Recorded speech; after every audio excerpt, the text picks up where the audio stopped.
Welcome everyone.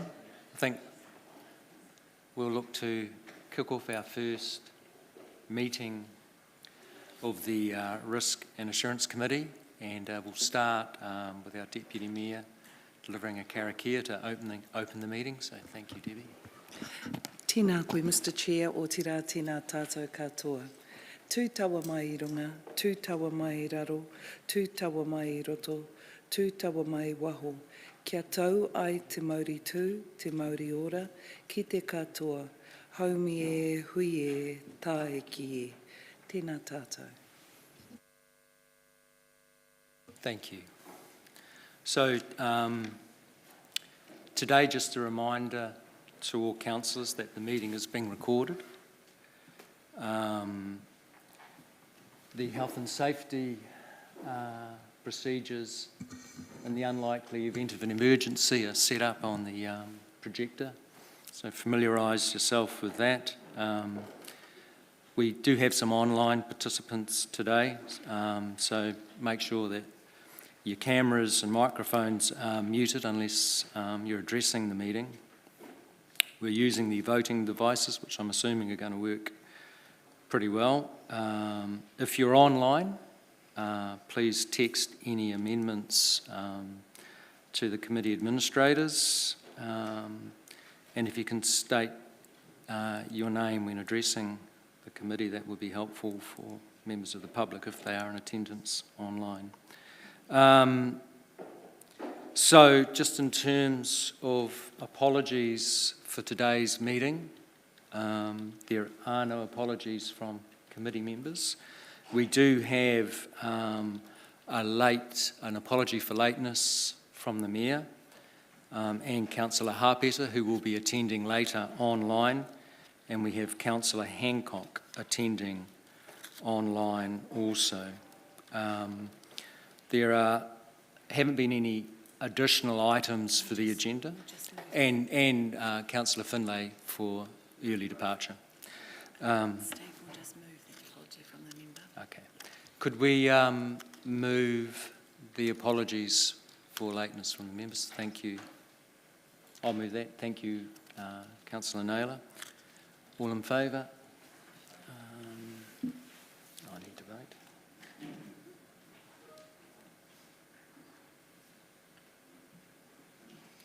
So I think we should be done.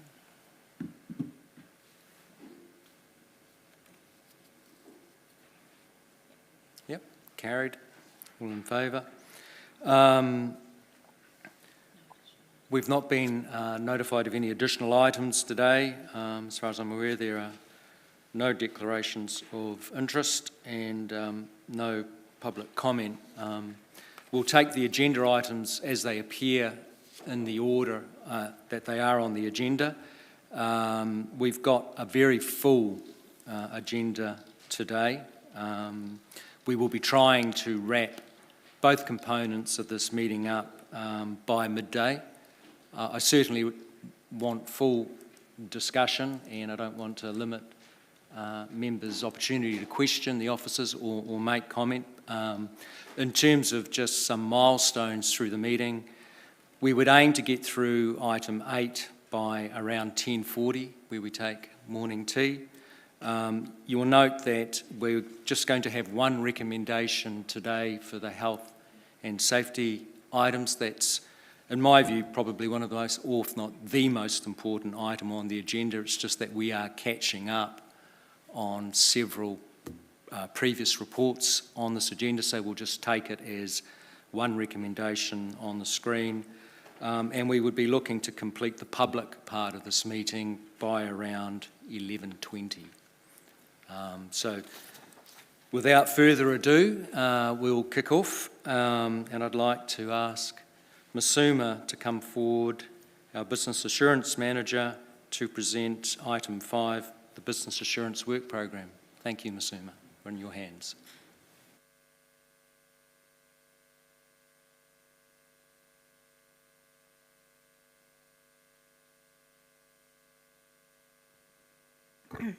Good morning, everyone. First Risk and Assurance meeting. Woohoo! I enjoy it, so here we go.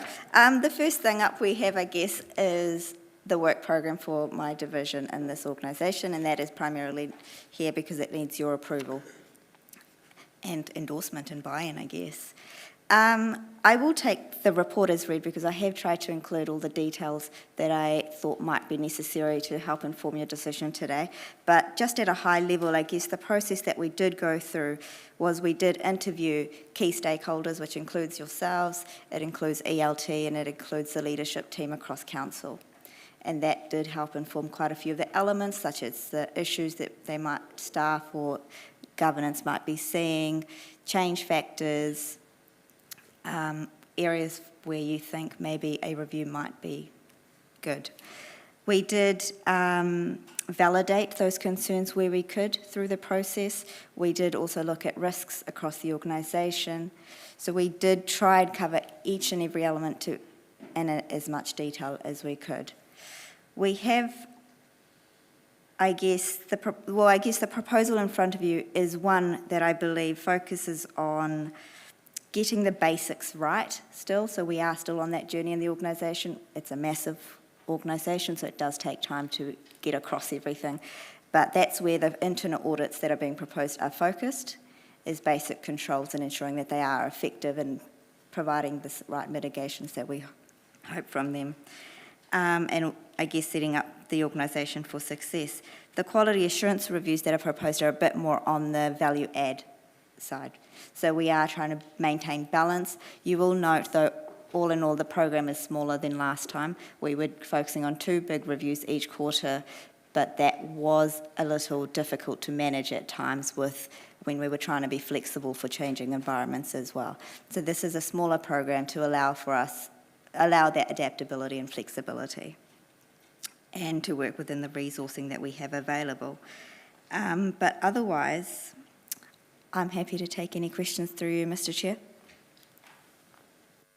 Thank you, Ms Suma. Open for questions. Councillor Johnson. Thanks, Mr. Chair. Thanks, Ms Suma. My question is really around whether what drives the programme, because is it resourcing that meant that you had to reduce down your long list to your short list, and would ideally your advice be that everything in the long list should be covered, in which case it's kind of a resourcing driven decision, or is it entirely a kind of risk stroke, how we want to do things decision, in which case the resourcing is less of an issue? I think it's a bit of both. It's not just the resourcing within my function, but it's also the capacity within the organisation for these reviews to take place, because I could do a review in any function, they may not be in a position to actually do much about it, or they might be going through a very, very busy phase. Secondly, not everything on the long list needs to be done, and that's not what I'd be suggesting. The ones I've proposed are the ones that I think should be done. And so we've made it where it couldn't fit as an internal audit, and I thought it should be on the program somewhere. It's made its way through as a quality assurance review. Okay, so in terms of the resource that Council is providing for the risk and assurance reviews, is that meeting the need for the risk and assurance? In other words, do we have enough resource in the area? Or perhaps I should ask the chair to direct that to someone else, perhaps. I think that's probably a question for the CE. Thank you. Yeah, thank you. Through the chair. Yeah, look, we have had a number of conversations about the work program for Ms Suma and her team and the work that's been undertaken. One of the things that we've talked to the chair about is between this meeting and the next meeting is I think that it'd be worthwhile holding a workshop with the committee members in particular, just to go through the reviews and what are the key strategic risks and things that we should be focusing in on. And then this committee sets the program for Ms Suma and her team based on the resources that we currently have in place. So I think there is a bit of a balance there, but if there are some things that this committee or the councillors would like us to see us working on, we do need to kind of go, well, yeah, we're okay about doing that, but something might just need to move out a little bit as well. So it's just managing that. Okay, thank you. So then my last question is around the additions to the programme that were put in by elected members into the last programme, which obviously added to the workload. And I think there was a comment, I can't find the page now, but there was a comment in the report somewhere that said that you had allowed some capacity for that in designing a smaller work programme. Is that still correct? That is correct. Yeah. So if elected members suggest an assurance review like was done, say, for the animal shelter or whatever, how many of those kind of extras is the capacity to add in this time frame? That's a very difficult question to answer because every review is different in scale and size. I think what I do tend to do, though, is if I feel that we can't fit it in with the capacity or resourcing that we have, then I tend to come back with a budget request, which is what we did with city transport, for instance, and what we will most likely do with nature calls. Okay. Thank you. Thanks, Mr. Chair.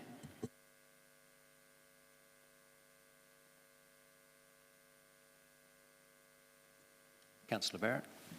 Thank you, Mr. Chair. Thanks, Masuma. A couple questions. Can you give us any sense of kind of comparability between what this council's doing in terms of this kind of scale of this activity compared to other similar-sized councils in the country? Is that in terms of the reviews that we do or the resourcing or More in terms of the reviews. reviews that we do? I think they're quite, well, I think every council has a different way of doing it. Some of the bigger councils, what I think, might either opt for completely outsourcing it to a Big Four, which means that their reviews are a bit higher level and focused on bigger, more strategic elements in council. Some councils have in-house reviews, which will quite often be working in a more traditional way. So they'll be focusing on internal controls, but at a much lower level. Right, and do you have a chance to engage with peers across other councils to kind of see where we sit? We did. We did it, I wouldn't say it was a thorough review because there was one council that I haven't really got through to yet, but we did compare to the likes of Auckland, Hamilton and Christchurch, and that's where the examples are coming in, where I think in terms of the services we do, so that colourful table somewhere in the report, those are broader in range compared to any other council. Most councils focus on just internal audits, whereas we're doing advisory, quite a lot of it, and quite a lot of quality assurance now as well, which isn't quite common yet. Yep. Great, thank you. That's helpful. My other question was just around in the final page of the attachment, talks about the update on the previous work program. And when it says the status there is completed, does that mean that you've completed doing the review or that all the recommendations have actually been fully implemented and that you're satisfied with that implementation of the recommendations? It's the first. So it's been reported and completed from my division's point of view, but we are still following up on those recommendations from an accountability point of view. So those aren't completely closed off from a recommendations point of view. Right. I guess in terms of the balance of resource that you have available, how much resource are you then able to direct into kind of new space, and how much resource do you have to direct into chasing up kind of the closing out of an increasingly long list of reviews? In all honesty, I think with time we are finding we are using a bit more resource chasing and possibly assisting with or facilitating the progress on those reviews, because there has been less progress than expected. But I think in recent times, and especially with the change in leadership, I think that has improved recently. So I'm not quite sure what the future holds in that sense. But if I go based on the past, we have been spending more time on chasing, because there are more and more items with every review that we do to chase. Great, thank you for those answers, Mr. Chair. Thank you, Councillor Barrett, and Councillor Naylor. Thank you. Thanks, Masuma. On page 21, you've outlined the process, and on the second column, it talks about the 67 review requests that resulted from that data analysis. Are those, obviously in the paper there's the long list and the short list. Are the ones that haven't been included in the long list, are they listed anywhere? They're not in the report presented to you, bearing in mind some of those 67 may have been duplicates because there are different people asking for reviews. So those that material have made it through. If there were any that haven't, it's probably because either we just did a review on them, so there will be a rationale behind why it's not in the program or being proposed. Okay, and just my second question was, something I've seen in other organisations is like a table that lists the reviews that have been done in previous years, and you can kind of see at a glance how many years it is since certain reviews have happened. Do we collect that, and is that something that could be included in this report? We can absolutely include it in the report, and I'm happy to distribute that after this meeting, because we do have that information, but I only have it from the point that business assurance was established. I wouldn't have it for the previous internal audit function. Okay, thank you. Thank you, Councillor Naylor. I just had a couple of questions. I guess my assumption, Masuma, is that you don't know what you don't know, so there will be requests or issues that are likely to arise during the year. And I'm just clarifying that this is a plan to start the year, but the intention of management will be to regularly update, and if there are changes, you'll just inform and bring those through to us. Is that? Absolutely, and that is something that occurred in the last term where I brought the plan back for an amendment.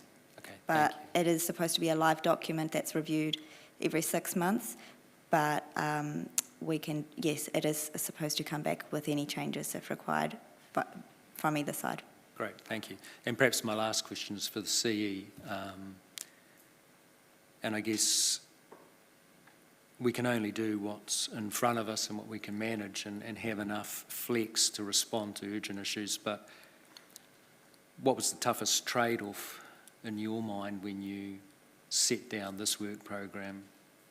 What was the thing that you agonised over in terms of kicking out? Through the chair, the amount of work that we have in front of us for my staff to be able to deal with in a timely fashion. That's the key thing. So I think that, as I've mentioned, that if we get a moment to have a bit more of a discussion about what the work program looks like, what our strategic risks are, where are the important things that we need to focus on first, I think that will help Masuma and her team enormously, and providing assurance to you that we are doing the things that you're asking us to in the right manner. Thank you.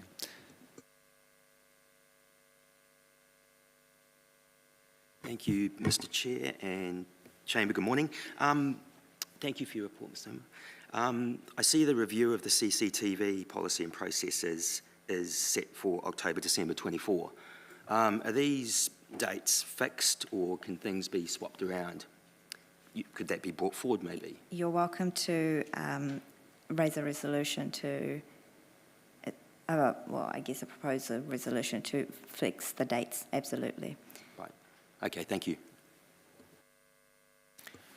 Thank you, Councillor Arnott. Are there any other questions? There aren't. So, Masuma, thank you very much for your report. You can leave the hot seat now, and we're open for comments. We need to move in second. Firstly, we'll move and second the resolution that the committee approve the Business Assurance Work Program for the 2023-24 period as attachment 1 presented to the Risk and Assurance Committee on the 26th April 2023, that each review from the 2023-24 Business Assurance Work Program be included on the work schedule for the Risk and Assurance Committee. And I'm happy to move that, and I have a seconder, Councillor Naylor. and we're open for comments. So, Councillor Arnott? Oh, okay. Okay, so are there comments? Are these comments? Councillor Barrett. Thank you, Mr. Armstrong, Mr. Chair. Just a few comments here. I think in general it does seem a reasonable program. I hear the comments from the CE around balancing resource and demand, and do think there's value in a workshop or some sort of way of ensuring that we've got a broad level of comfort on this, including input from new elected members that didn't have that opportunity just before we dissolved the last council to quickly have input. So certainly be some value there. I think for me the key thing that I really want the community and this council to have assurance on is around really properly closing the loop. And so when we have reviews that are completed, that we also have a good summary of visibility around the effect given to the recommendation, so that we're really sure that we have seen that through to the final point of completion, and very much want to ensure that our future kind of reporting of the summary of work program, summary of progress really shows that full closing of the loop. Thank you. Thank you, Councillor Barrett. Councillor Johnson. Thanks, Mr. Chair. Yes, just to say, I thought that it was a useful report to sort of start off the committee with, to give us an overview of what's planned. I suppose my key concern, which has been allayed to some degree, is that we've got the level of resourcing correct, both in terms of the risk and assurance team themselves, but also across the organisation to be able to respond to the reviews. And I think it's important for this kind of function to be driven by what is necessary rather than be driven by what we can resource, because if there are particular risks that need to be looked at and investigated and mitigated, I would rather that we got a request for extra resource to deal with that than we put the review off for a few years and then there was an issue. So I was reassured by the response of the of Masima that we can actually will be informed if extra resource is needed. And I also think it's very wise to have a little bit of capacity for extra reports that might be needed as time goes on. Because if looking back over what we have done over the last few years, there have been quite a number of requests from elected members for assurance reviews, and so having that capacity in the work programme I think is important. And just to address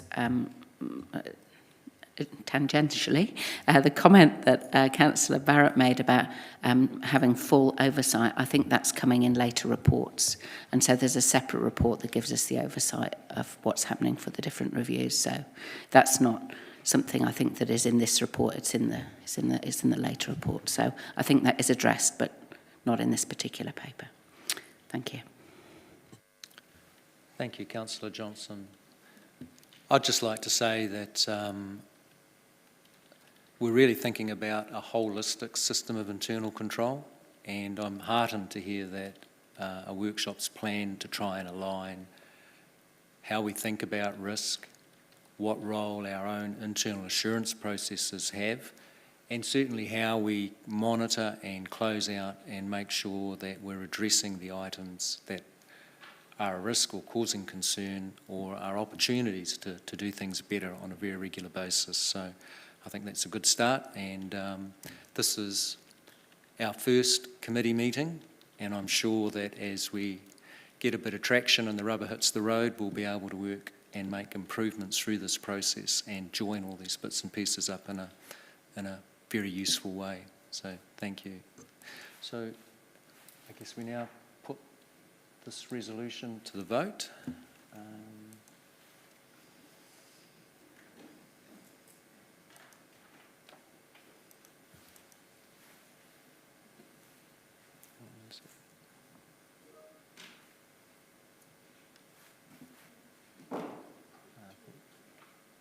Everybody's voted? Who are we missing?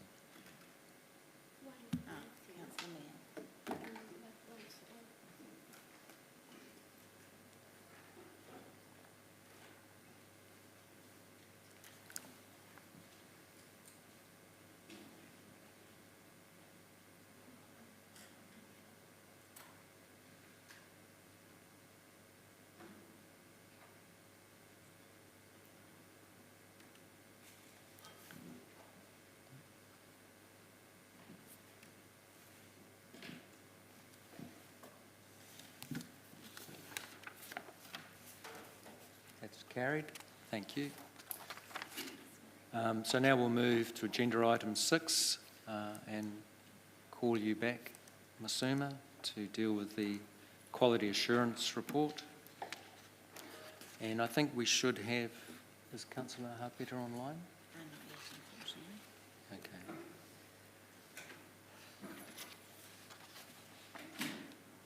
Actually, I'm wondering, Masuma, Councillor Harpeter is coming online and keen to participate in this report, but she's not been able to join us yet. I wonder if we could take item 7. Would that be okay? Sorry to...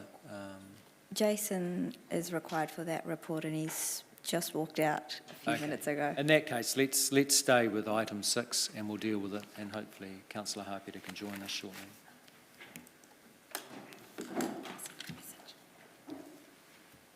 So we're in your hands.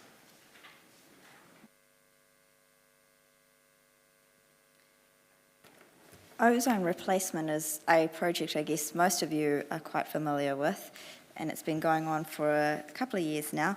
And we did put in place a thorough, detailed quality assurance framework over it, just to ensure that you guys had the comfort and assurance that it was on track and delivering as per our expectations. This is a progress update on that. I won't go into the detail again and take the report as read, but I do just want to point out one amendment to it, or progress actually, since we put this through the approval processes. On page 30, we've highlighted 3 very high residual risks for this project at this point in time. Risk 2, which is around the unavailability of platforms when we do switch over to the new system, that's now reduced to a high risk. So that's no longer a very high, and that is because we've done a lot more planning in that area, and we do have some backup plans and options. So just wanted to give you that update. I will just pass over to Simon, our program manager, to give you a generic update on the project, and then we'll open up to questions. Good morning, councillors, Chair.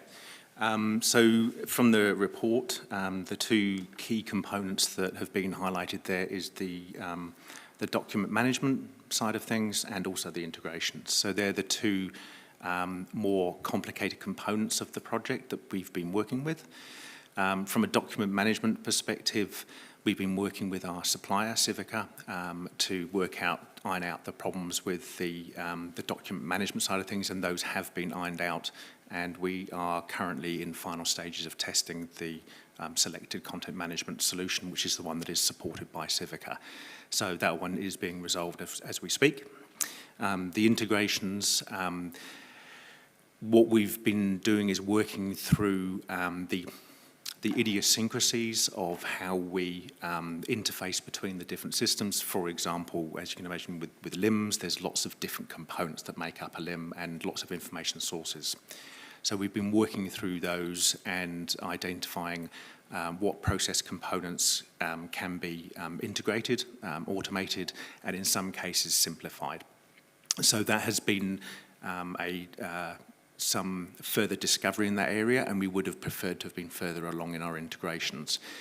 Right now, we're looking at the core integrations to make sure that we've got those resolved, and if we can't get them by go live, that there are certain steps that we have manual interventions for. Both of those risks are not currently impacting the timeline or the budget. So just to make it clear, if there are any indications that we'll be pushing out the budget envelope or the go-live timeframe, we will be coming back to Council very quick smart. So they're not at risk. The other 3 points, which are the risk components there, just to note that the reason they have the residual risk of very high is if we don't mitigate them, then the consequence is high. So, for example, where we have the training, we have generic training that Civica have across their whole product platform, but obviously the way that we integrate it is nuanced to Palmerston North City Council. So our change team, which is supported by Tregascus Brown, and we've got some excellent resources in there, are working through customising that training to make sure that it's specific to the way that we've implemented it, and that is happening and is well in train. If there wasn't any specific training, it would be very difficult, which is why the residual risk remains high because of the consequence. The likelihood is low.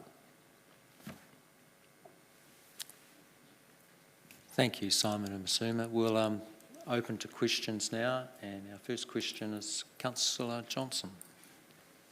Thanks, Mr Chair. Actually, Simon's just answered my first question, so that's good. It was around likelihood and consequence for those risks. The only other question I had was around what the acronym RAG stands for in point 3 on page 28. Yeah, apologies. RAG stands for red, amber, green. Oh, okay. So, yeah, it's just a way of rating risk. Yeah. That's it, thank you. Thanks, Councillor Johnson. Councillor Arnold. Thank you, Mr Chair. Just a couple of questions, please. Thank you for your report, very interesting.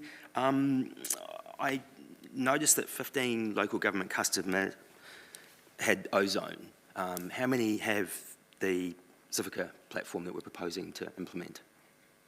I don't have the exact number, but the Civica product comes in two flavours. One is Authority, which is where the physical system resides in council-controlled hands. So either you would have a physical server here or in your own environment. Authority Altitude is the one where it's hosted in the cloud, which is offshore. So I believe we've got 3 that we reviewed. Cam might be able to help, but we had 3 in Australia that we went and reviewed.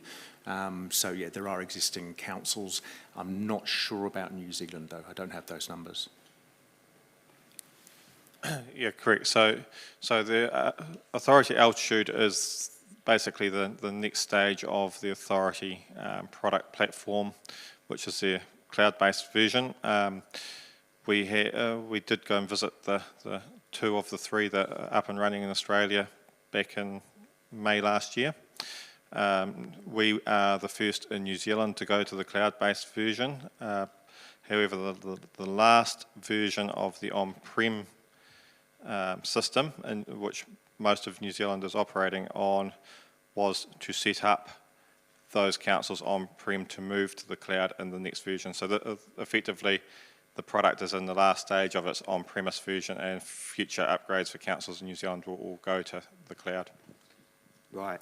I note that this process was started in 2019, and that's obviously 4 years have passed. What's been the hold-up? When we first looked at the product back in 2019, as Cam had alluded to, it was in the process of being migrated to the cloud. We also had some project controls that weren't really fit for purpose at the time, and we weren't 100% sure on what some of our processes were, so it was decided that we should actually pause at that point and re-baseline the project to make sure that we had a much higher chance of success. Also, as Cam said, at that point, we would have been very early adopters of the cloud product. So it was also give us a little bit of breathing space, for example, to go and look at Australia and have more confidence in the product. Right. So in the 4 years that have passed, there isn't another option that might possibly be better? There's always other options in the marketplace, but we had made significant investment in that pre-project stuff, and I'll let Cam answer this one. Yeah, just to clarify a couple of things too. When we did start this project back in 2019, obviously we moved quickly into the COVID era, which made travel difficult, and given some of their best consultants and the like Australian-based, it was important that we could actually get them here to help with the configuration. Secondly, I've just lost my train of thought, which is great. But also, yes, we went through an we went through an exercise with Deloitte for councillors who were here pre the election. We had Deloitte come in and they did a review of the project to date at that point, including what our options would be at that pause juncture, whether it would be worthwhile going back out again or continuing with the project as was planned, and that came back with recommending that we should continue to proceed. And so that's from where we've picked the project back up again, was from that review. And it was quite a comprehensive review.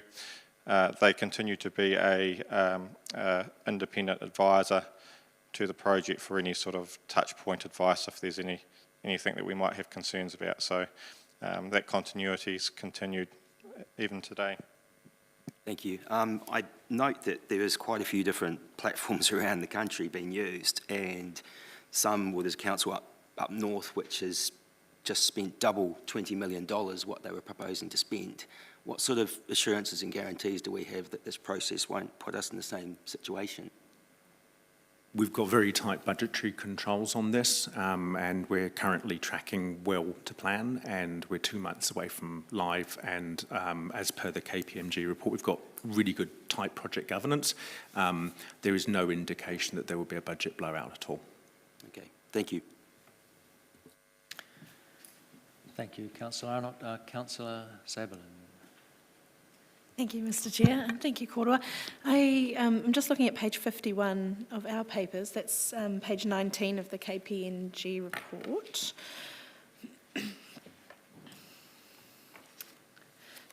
There's 3 bullet points on the left-hand column there, and I'm just looking at the paragraph underneath, and it says there, the change and impact assessment is currently limited to the current business processes for ozone, as the team do not yet have visibility of the authority altitude solution.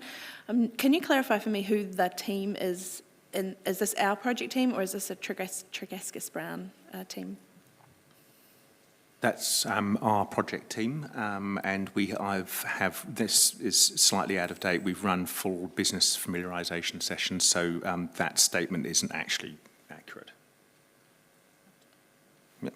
Great, so thank you. That was my question. I saw that their workshops were starting mid-March, so they're continuing on throughout this time until go live? Yes, so that's part of the change team as well in terms of the internal change, the communications, the training materials, and that's already started. And to say, yeah, we're working through all the modules in terms of business familiarisation and how the idiosyncrasies of how Palmerston would use what is a standard product across multiple councils. We've configured it to us, yes. Excellent, thank you very much, Mr. Chair. Thank you, Councillor. Thank you, Simon and Masuma, for what's a very comprehensive and helpful report. Simon, you mentioned that we're 2 months away from going live. Could you just outline for me what's the process and the framework around that go live decision? How is that going to unfold in the organisation? How will that decision be made? So we're working through multiple streams, for example, having the right information migrated over from the old ozone system, and giving that as an example, we go through what's called a data cut. So we take ozone, shove it into authority and have a look at it and make sure that it's saying and doing what it should do. We've done the first cut of that and gone through and refined. We're doing the second cut and don't expect any issues. So that's one of the checkpoints for go live.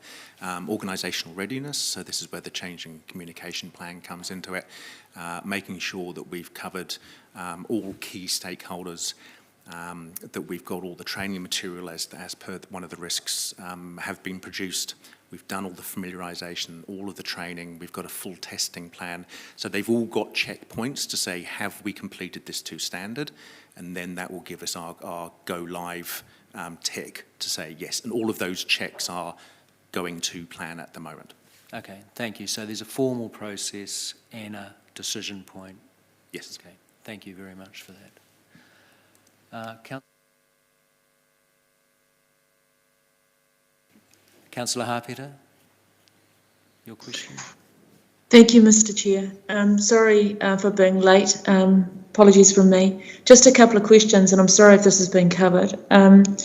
The decision register, can I just have a brief explanation? Has this been used in other projects before? Decision registers are standard good practice for all projects.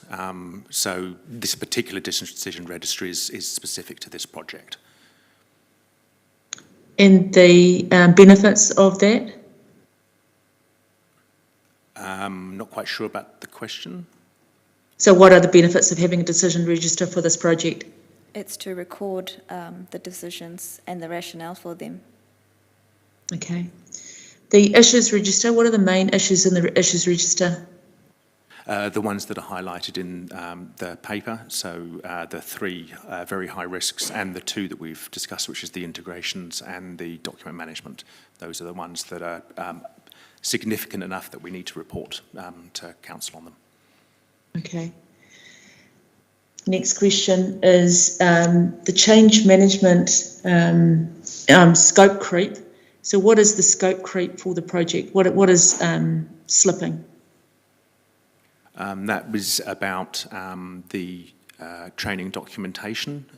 So we had made some assumptions around the level of documentation that the provider Civica would have for us.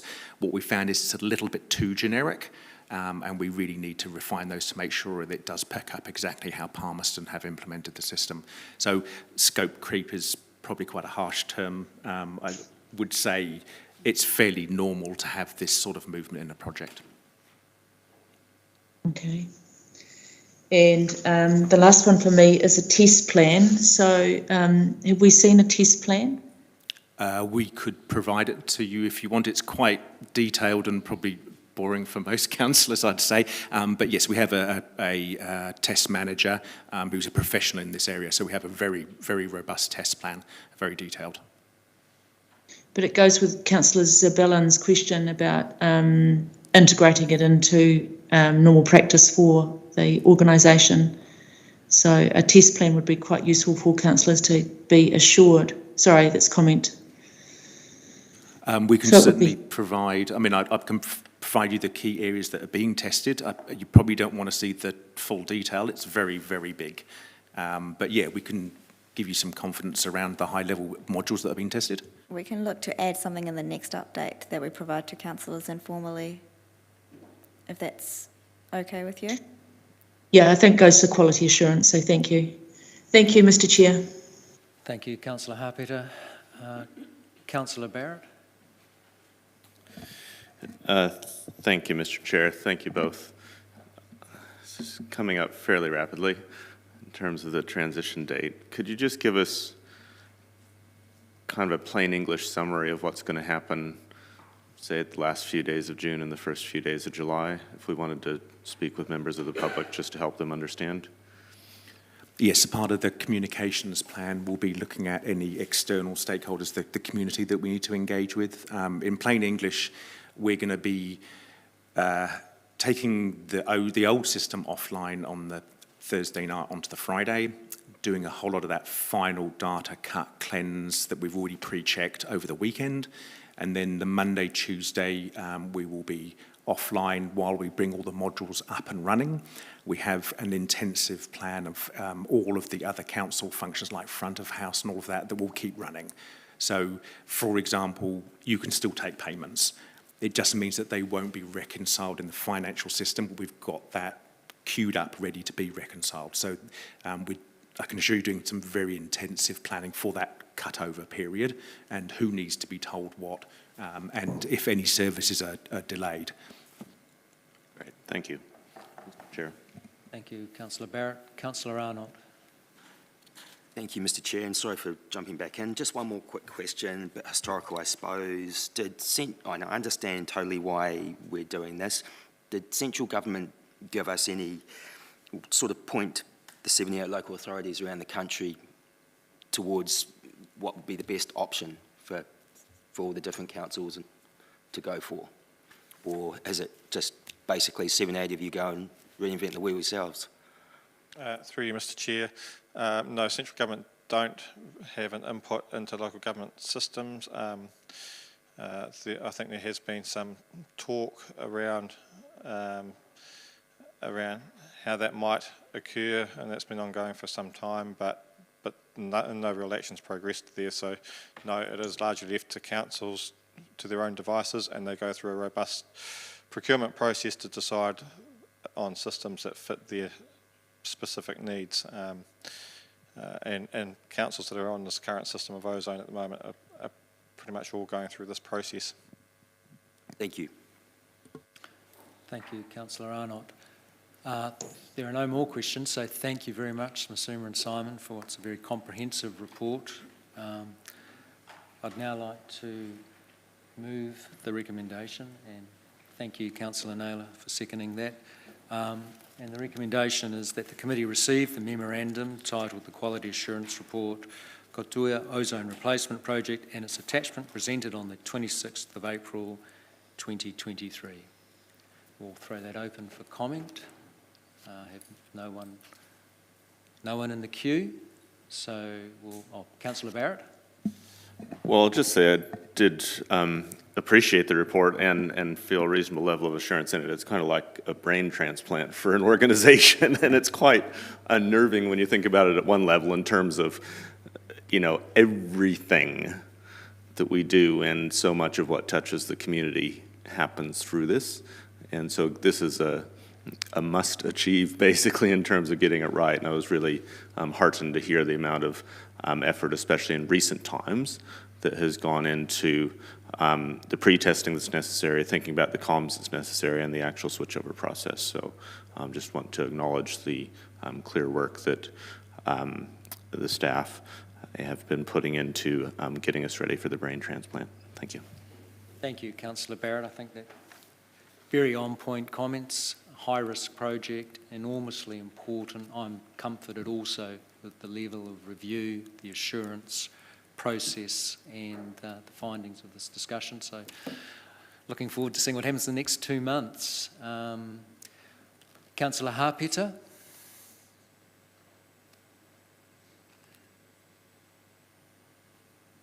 You're on mute, Councillor. Oh, sorry. That's okay. I'll get off mute.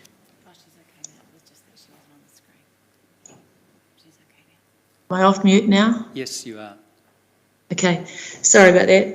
I just wanted to say, big project, a big investment, and it's also a big effort for the staff to be fully engaged in the project, and we've got to bring them along with us. So hoping that all staff are fully engaged in the project, because it is a big team effort. It's not just the project team, it's also all the staff that are behind it. So we need to make sure that they are fully engaged in the project, and that's what it's all about, is bringing them along with us in this big, huge project. Thank you. Thank you, Mr. Chair.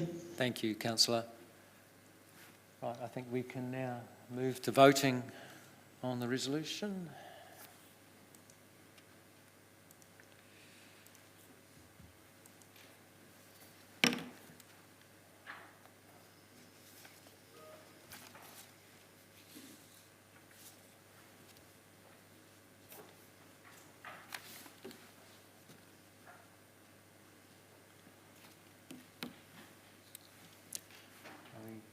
That's carried.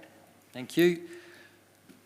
Excellent. So now we'll move to agenda item 7, the Assurance Report Risk Management Review, and that will be presented by Stephen Minton and Masuma. Oh, no, and Jason McDowell. Yep. Thank you. So in your hands, team. Thank you. This review is one that was outstanding from the previous work program, and this is just outcome of it, I guess. I will take this report, as will most of mine, take this as read as well. But I guess risks, it's associated to everything we do, every decision we make. And the purpose of having a good policy and framework is so that we can ensure that we're managing those risks after that decision is made, or even pre, in some cases, in an informed and methodical way.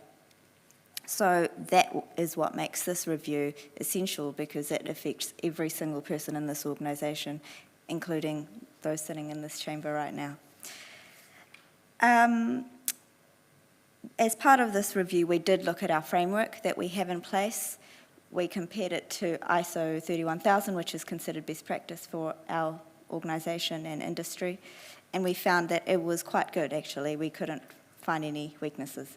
So it ticked all the boxes, but then the next step is that framework actually implemented into practice well? And that we found was a journey, because it is a recently established function, and they are on that journey. The parts that were implemented, we, of course, being auditors, found some areas that they could improve, but in essence, it was actually a really, really good effort. Even though the maturity seems low, it is actually quite significant for the amount of time that they have spent so far in implementing it. I would say in the industry, at an operational level, they are leading by far. The amount of effort that has gone into the risk registers for every single function in this organisation is it's a lot. And that should be quite a lot for the leaders of this organisation to be making some really good decisions. Now, because the maturity is still early, they've got the work done, it's now the next stage for this function, I would say, is embedding it into the decision making. We've got the information, how do we actually use it day to day? And that is where there is a requirement for a cultural shift, and there is a requirement just for them to progress on that journey as well. So I think they're going good. It's probably one of the better reviews that we have done. The element that we did find missing was around strategic risks, and that's something that has been highlighted in the review as well. But again, it's a journey, so open up to questions through you, Mr. Chair. Thank you, Ms Suma. And questions? Councillor Wood. Thank you, Mr. Chair. Thank you, Ms Suma. My question's around page 70 in the timeline for the Management Agreed Action Plan, which is page 10 of the review. I see under the Continuous Improvement Implementation Framework in February 2024, we're going to determine the maturity assessment models, create and agree a multi-year iterative maturity journey. But then in March 2024, after you've done that, you're going to seek feedback on the maturity level aspirations. I was just wondering if that, in my eyes, should be the other way around, that you should seek feedback on where we should be before developing a plan, or would that be feedback on the plan that's been developed? Through you, the chairperson, each line in particular in the work program there has different. It's going to be scheduled over different parts of the year. So, for example, the reference one, that stuff relates to interacting with elected members, and some of those points will be done well and truly in advance of that date. However, one in particular, one that will hold that up, will be the development of the strategic risk registers. So ensuring that we're meeting a program that ticks everything at the right time, coming back to you as a committee and as elected members to get feedback at the right time to progress things is something that's been considered in this timeline. Brilliant. No, thank you for making that clear. Appreciate that. Thank you, Councillor. Councillor Barrett. Thank you, Mr. Chair. Thanks, Ms Suma. You made several references to the industry when you made your introductory comments, and just wanted to clarify what you're defining as the industry. So local government, other councils. Thank you. And when you talked about being, relatively well off compared to others, could you just give us a little bit of background in terms of how you've come to that conclusion in terms of assessing the status of others? Absolutely. So there are regular training sessions that I'm not sure what the institute is that host. Is it Taituro? Host it, and it's on risk management, where a lot of councils participate. And we did. I might have to ask my staff member for the detail, because she was the one that led out the review. But what we found in other councils was that they focus on those strategic or enterprise level risks, and that is sometimes due to the restraints and resourcing that they have. So they do focus at that level and not into the operational side. So on the operational side, we are ahead because we have focused on that, but then equally we're probably behind in the strategic side because we haven't got there yet. Great, thank you. So that was really the primary source of that comparative, was kind of these workshop sessions that are offered between different local governments in New Zealand. I may just ask my staff member very quickly.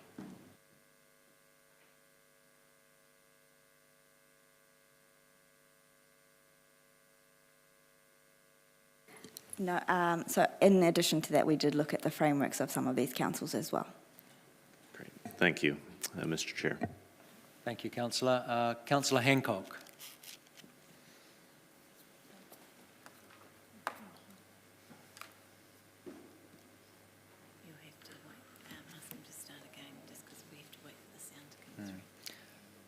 Sorry, Councillor, you'll need to start that again. You dropped off, so if you could start from the beginning. Great. Look, thank you, Mr. Chair. Look, partly I think we've talked a little bit about the strategic risks and that we're not kind of there yet. What sort of capacity do we need to actually sort of put into this aspect to try and sort of build that broader picture of risk for the City Council?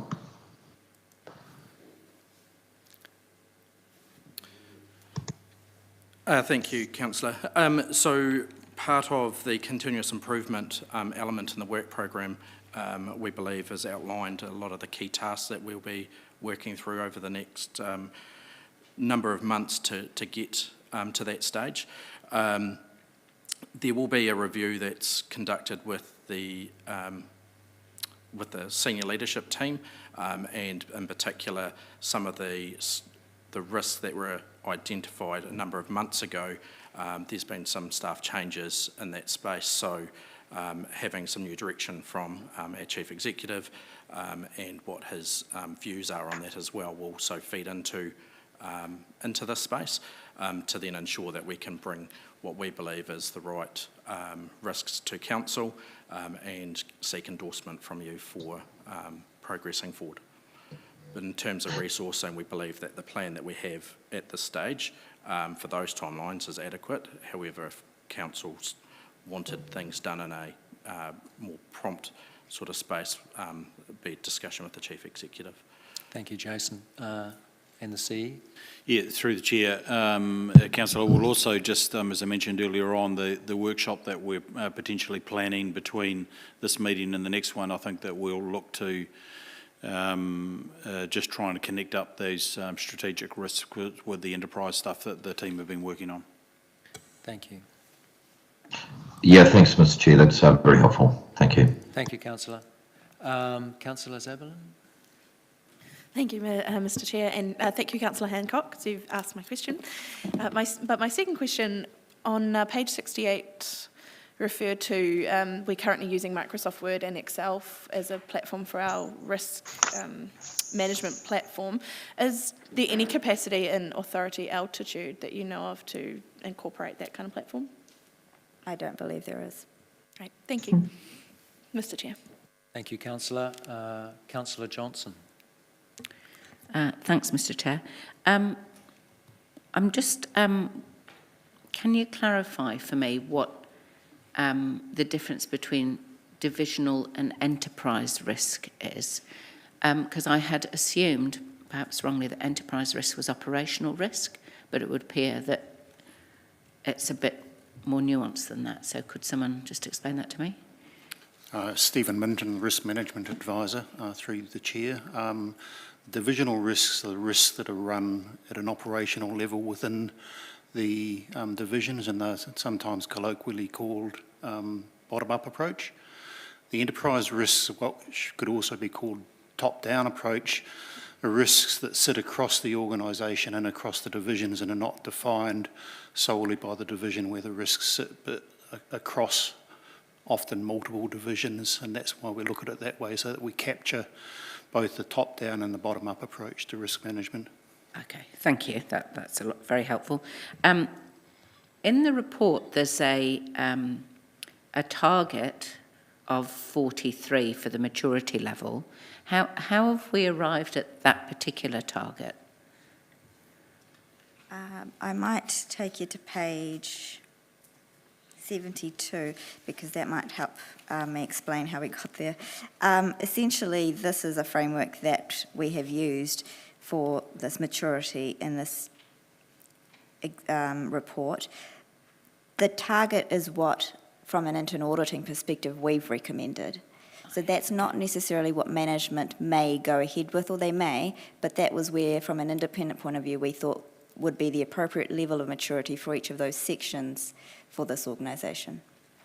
Okay, so internal audit has looked at the maturity matrix and determined for each area which box they want us to sit in and recommended that, and that's where the targets come from? Absolutely. Okay, thank you. Thank you, Councillor. Councillor Naylor. Thank you. I'm just looking at page 79 at Appendix 2, the risk, appetite and tolerance. The risk, under the risk, appetite, the adverse, neutral and seeking, that terminology is perhaps new to me in this context, and the definitions are under that chart. I'm just trying to understand in what circumstance an organisation would be actively seeking to take on more risk. I mean, I realise there's none of our ones that are identified there, but I'm just trying to understand that terminology in the context. Through the chair, it depends on the types of organisations. We don't limit it just to local government. So, for example, entrepreneurial startups and that might be looking to take significant risk, whereas a more conservative local government with the use of public funds is looking for a less conservative approach.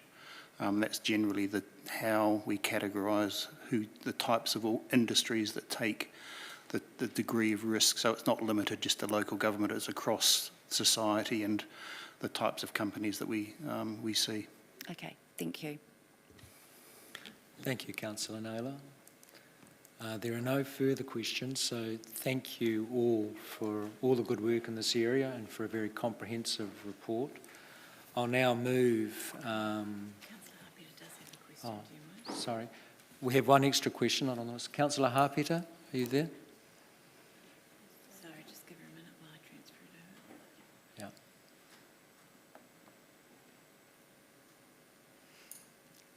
Sorry, Councillor, we have to start again. Sorry. Yep, go ahead. Sorry for coming in late. I just wanted to ask about the table on page 72 and just ask about the opinion of the risks that have been categorised as a number 1 and our concern over those at their current state. So I just wanted an opinion of those that are currently sitting as a number 1.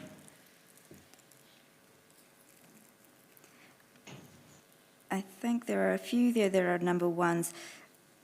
I wouldn't say that we were very concerned as part of the audit from an independent opinion that they are a 1, because we acknowledge that they are, you know, some were going to be 1s and some were going to be 2s, depending on where they were on the journey of implementing the framework, and maybe some of the 1s are a outcome because that's later on in that rollout plan.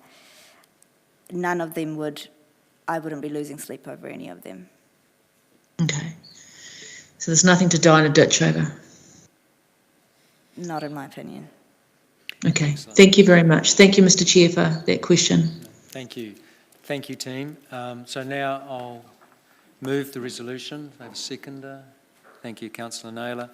The resolution is that the committee received the memorandum titled Assurance Report Risk Management Review and its attachment presented to the Risk and Assurance Committee on the 26th April 2023 and will now open for comments.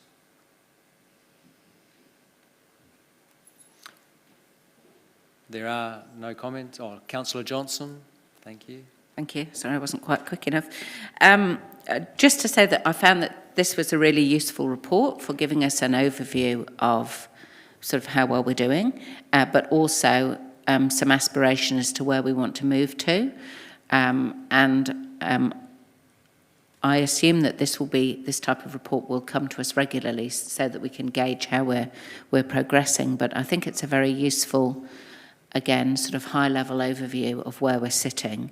And yeah, just grateful to receive it, so thank you. Thank you, Councillor. Councillor Harpeter?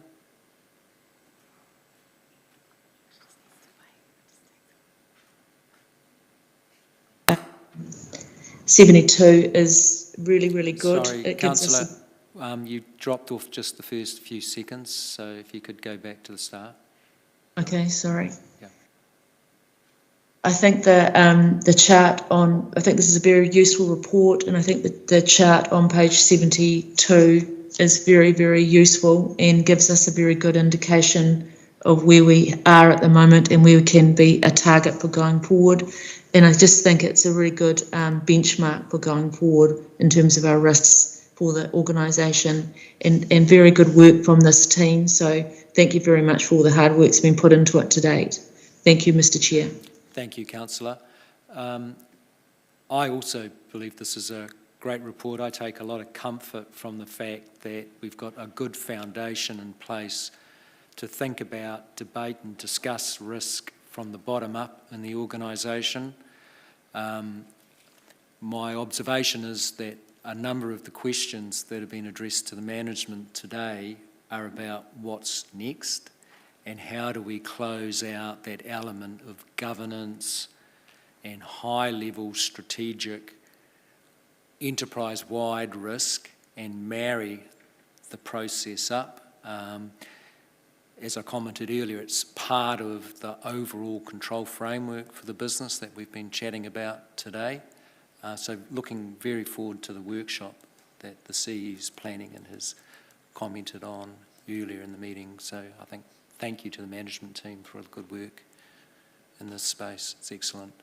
So I think we can now put this matter to the vote.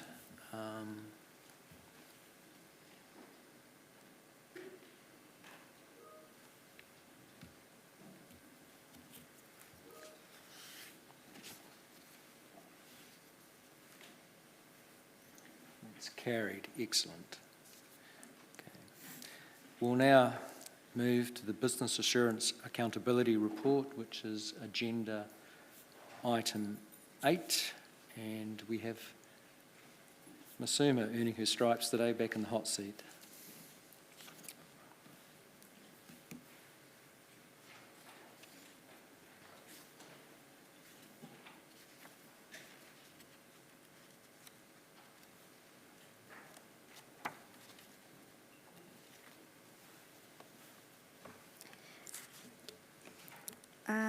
Accountability is the report where this is formally where we close off reports. So if there are recommendations outstanding from any of our reviews, then we will continue to provide you with progress updates until a point where the individual recommendations are closed, in which we will report it to you as a closed item, and then it will drop off the list. And when a whole review in itself is completed, then we'll acknowledge that, and then that whole review will drop off the list. The report does seem to get bigger and bigger every time I come, but that's quite natural as you do more reviews, I guess. I will, in this instance, and I haven't done this in the past, but I think it might be valuable going forward, is provide you with a heads up, I guess, as to where I think, because it is such a big report, is where are the red flags, I guess, through that report, and which are the areas that might be of higher risk compared to the others. Today I will focus on reviews in general rather than individual recommendations. But the three that I do want to indicate is, one, just an update actually, is sustainability. There is no action plan in here yet, and that is because we are still agreeing on one with management. We are in progress, but it's just not there yet. So that will hopefully be in the next one. The two reviews that I think I'd be a bit concerned about are PMO. I think that review was done quite a fair while ago now, and a fair bit of the recommendations are still outstanding. There is progress, and we have recently seen a little bit more commitment from the function itself to drive some of these recommendations and action them. But the risk associated with the lack of progress to date is that the projects are managed not only by the PMO itself, but there are other project managers within the infrastructure unit that also project manage projects. So if there isn't an approved manual at that level, then there's no consistency in the quality of delivery, and that's when you start seeing issues in the project delivery space. So I think that is a risk that is connected to those recommendations. The other one is procurement. I think the progress there isn't where we expected it to be either. My specific concern is around contract management. The lack of progress there is a little bit, it raises quite a lot of risk, I think, and that is something that's evident in the issues that we're seeing in the contract management space as well. So that's something I'd be encouraging management to progress with some pace. But otherwise, I'll take everything else as read and take any questions through you, Mr. Chair. Thank you, Masuma. Councillor Johnson. Thanks, Masuma. Just a question about the Audit New Zealand DIA comment, because obviously things have changed since you wrote the report. So this kind of flavour in your report was, well, you know, there's only a year to go, so we don't have to be too concerned about it. But now that timeline has moved, do you have a different opinion of the approach we should take with that particular item? I'll pass that on to Chris, as he's been a bit more involved with that. Yeah, thank you, through you, Mr. Chair. Not really, because I think while the Three Waters timeline may shift a little bit, the critical thing is actually the regulator who is set up, and they would be the ones that will be bringing in the new regime, and I think that's probably the key thing that we've got to focus on. So yes, we will have some responsibility for longer, but I think it's the regime that's probably the thing driving the time frame.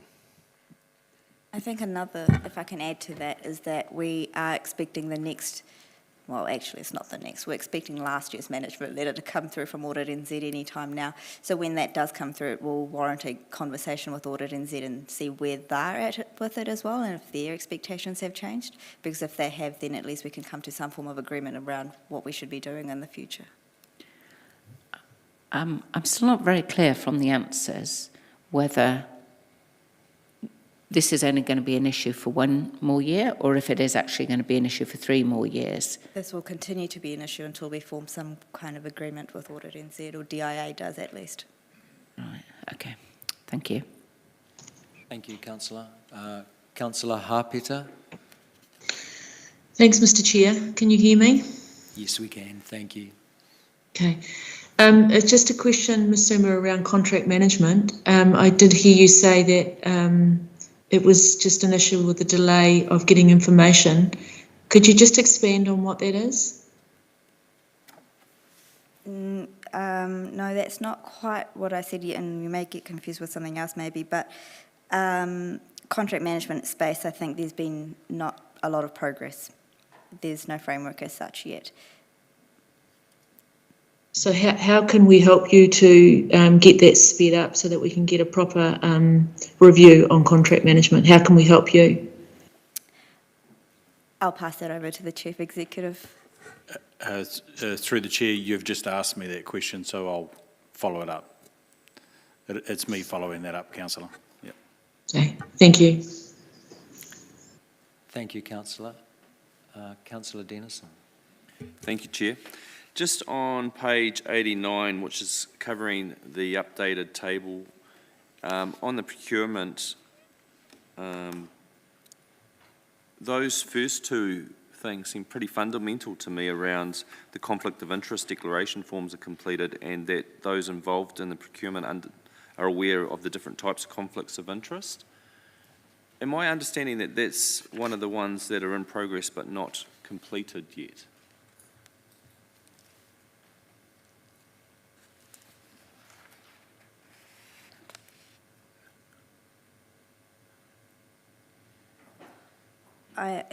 I guess the fact that it's in progress is an indication that it hasn't been completed.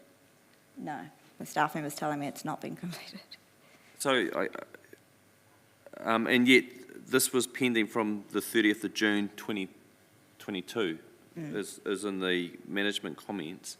So, and yet that's still outstanding. So I'm reading that correctly. Okay, thank you. I'll leave it for comment. Thank you, Madam Chair, Mr. Chair.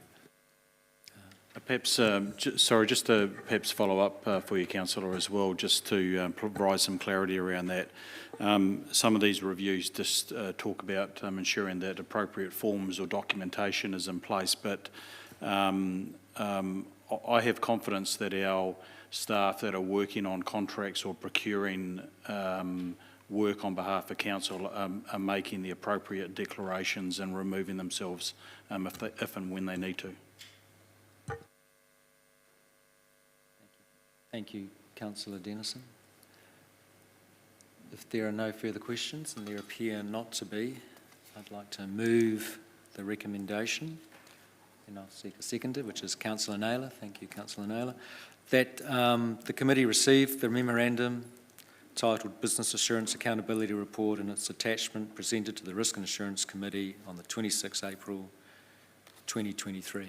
And I'll now open that matter for comment. And Councillor Dennison. Thank you, Mr. Chair. The comment is on the question that I laid out, and I'd like to think that we've got those assurances in place with our staff dealing in this area of procurement. But there's hundreds of thousands of dollars in this space, and we should be covering ourselves. And this is just not a new issue from 2022. This is something that this organisation of this size should have in place. And the fact that it's been highlighted by Audit New Zealand and still pending now, and we're almost due to complete another financial year, is concerning as an elected member. And I think we should have expectation that these things should be moved along and quite promptly, because to me they just seem fundamental as to be included in our business as usual, and to see them being highlighted and still being progressed is we should do better, and we need to do better. And interesting. We will just... Yeah. Whoa. Whoa. Happy to stop.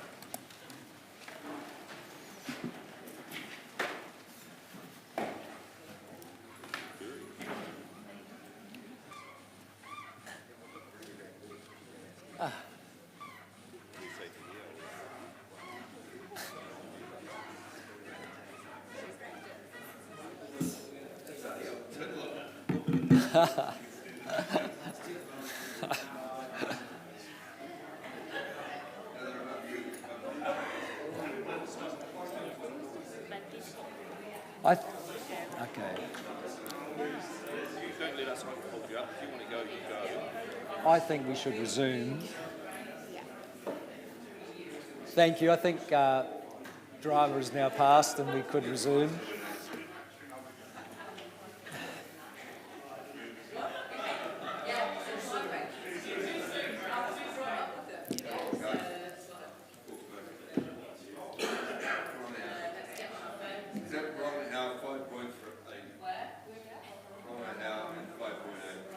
Not that far away.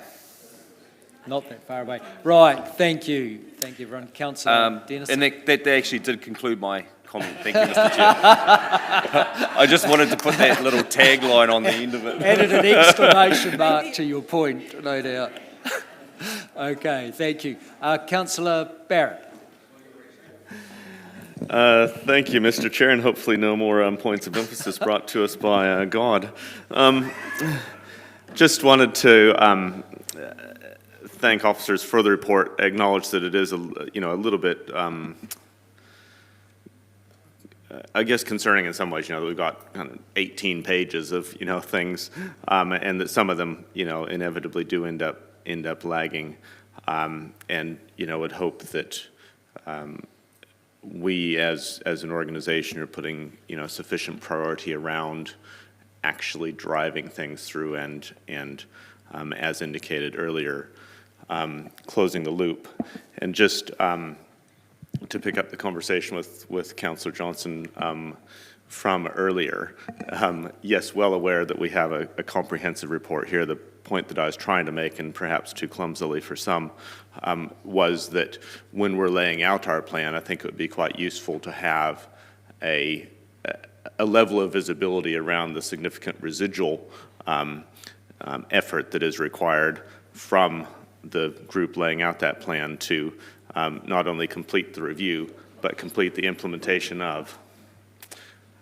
First aftershock must be time to wrap up my comment. Thank you, Mr. Chair. That's the ground I wanted to cover here. Thank you, Councillor. I think we've stopped moving, have we? My own observation is not dissimilar, and I support the comments that have been made. What I would say is today we've talked about risk, and we've talked about how we join the bottom-up, very detailed operational approach with enterprise-wide risks. We've talked about a work plan and an assurance work plan, which is informed by that going forward. And the other element of all that is making sure that we've actually got follow-through and closing out of items. And I note in this report and in the subsequent report that we'll look at out of this public meeting that there are items which are high-risk items that actually, in theory, haven't been addressed for more than 2 years. So I'd encourage, as part of this framework and the joining of the dots that we're embarking on through this committee, that we perhaps try and reset and, in a transparent way, aggregate and really focus on the things that are important. And I'm sure that some of these historic items that were high but just simply haven't been addressed can probably be addressed and picked up, and we can reset to get a better basis to move forward on and to encourage and focus debate on issues that are really current and really informed on where our risks are. So I think that's something of a challenge for management going forward. I think it's something that possibly we could address in our workshop, and it would help reset matters for the committee going forward. But thank you, it's very good work, and it's a very important part of corporate hygiene and our risk management framework. Without further comment, I think we can now move the recommendation that the committee receive the... We've done all that, haven't we? We can now put it to the vote and move forward.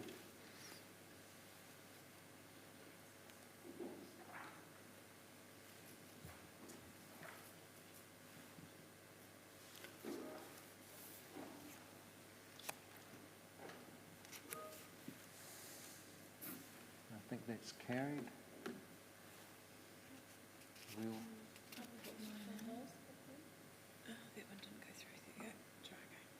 So we're done? Excellent. I think this is now actually a very good point to break for morning tea. So I think in this regard we can probably give ourselves 15 minutes and report back here in 15 minutes' time. Thank you, Mr.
Okay, thank you. We'll reconvene if we're all ready, please.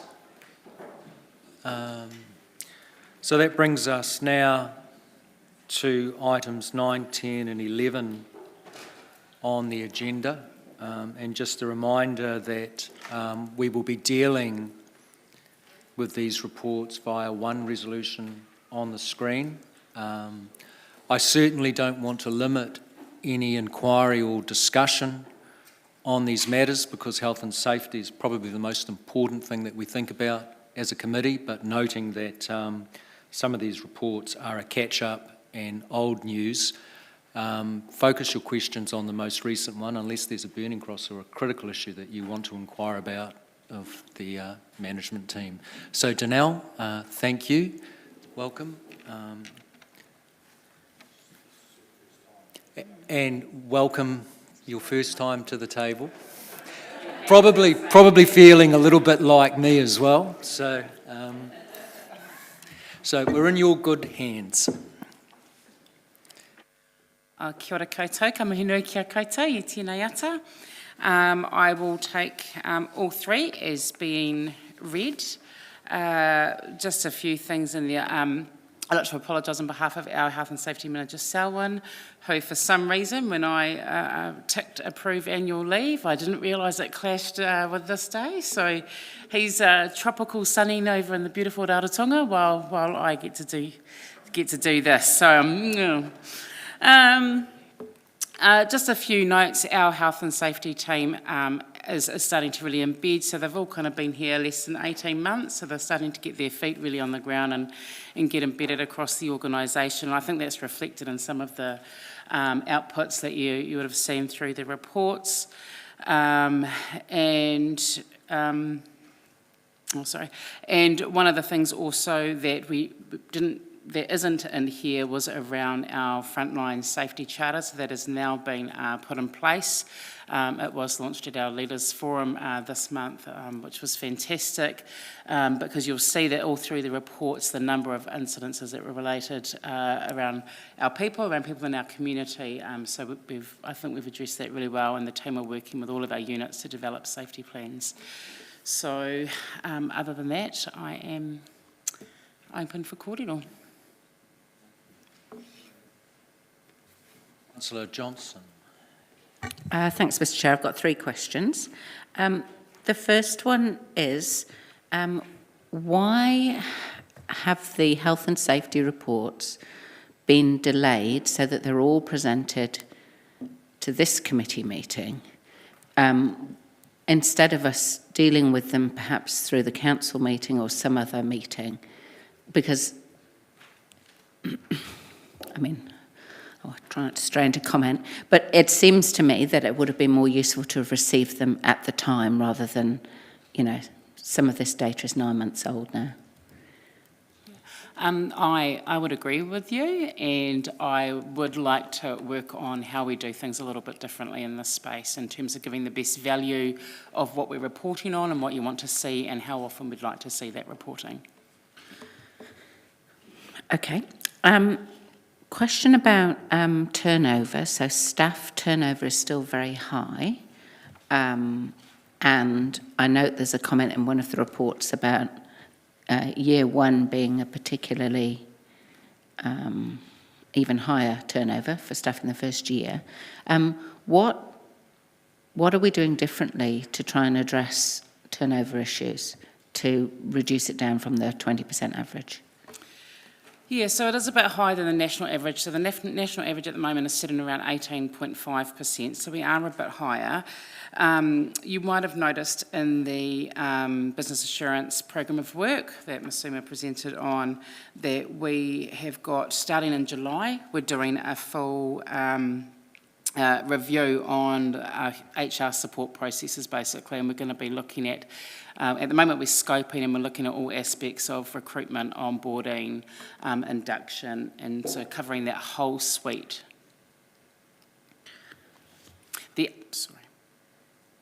The other thing is that our employee engagement survey opened up last Monday and closes this Friday. So I'm hoping that's going to give us some really rich data that we can do some meaningful work with. Okay, thank you.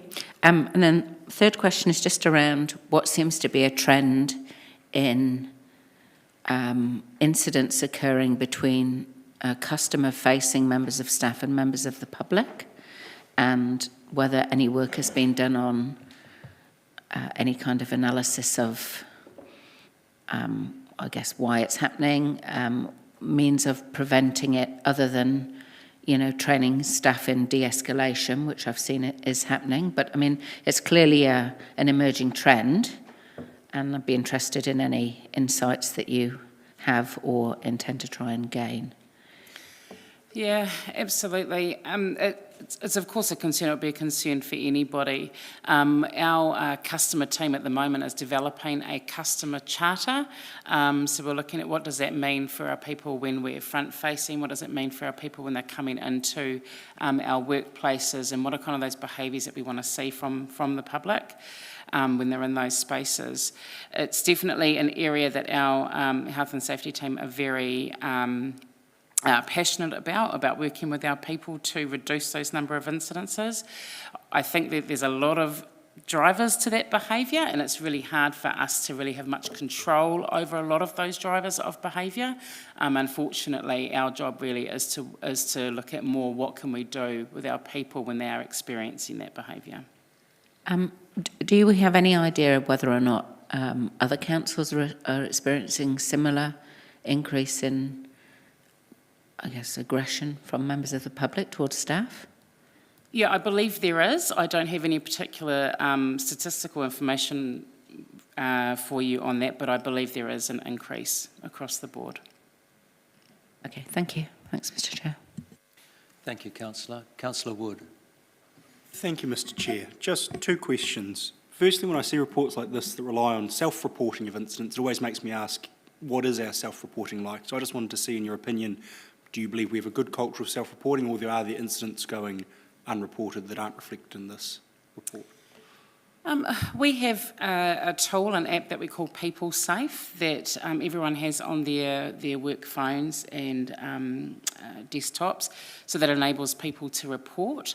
It's been in place for a few years now. It needs some work, and when my team's working on that right now, we have found that it's not really being used to its full potential.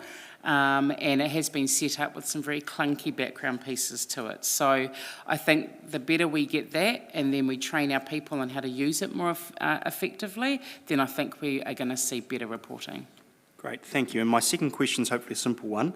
On page 108, there's a series of metrics around people feedback. So one of them is safe from physical harm, and the other is safe from bullying, racism, harassment, etc. And then the numbers associated is, one of them is 4.23. I was just wondering, 4.23 what? Percent of staff, or rated out of 5, or just what does that metric mean? Sorry, it was page 108 in the in our files. I'm not sure if it's the same in yours. Oh, sorry, I've got different page numbers, sorry. Don't know why I've got different page numbers. It's 1 to 5. It's a 1 to 5 rating. Okay, so staff are rating, so 5 being very satisfied, 1 being not, staff are rating 4.23. Awesome, great, thank you very much, appreciate that context. Thank you, Councillor. Councillor Hancock. Yeah, thank you, Mr. Chair. Just checking that you can hear me. Yes, we can. Thank you. Okay, thank you, and thank you, Danelle, for the 3 reports. And just reading across the reports, and I'm just going to pick up on Councillor Johnson's line of queries. Just in terms of there obviously, I think points of clash, I guess, between members of the public and our staff. And the areas which I've noted across the reports is youth. The library seems to be also a common point of contact. Yeah, and also public spaces. So I just wonder whether or not you could actually give us some commentary just around are some of the youth issues that we're having to deal with, are they connected to those wider youth issues within the CBD? Yes, yes they are. There is, I won't say that it's all incidences are related to some of those young people in Rangatahi that are currently causing some issues around the square, but they definitely are contributing to the issues that we're having. Okay, and some of those incidents, what I've actually read the narrative on those, it would appear as though in some of those instances the offences have actually been committed. So I'm just wondering whether or not there are any guidelines around or points where these matters are in fact actually referred to police. Sometimes the narrative does not perhaps explain that. Yeah, it's also a question that I have around what are the processes that we've provided for our people when they are reporting.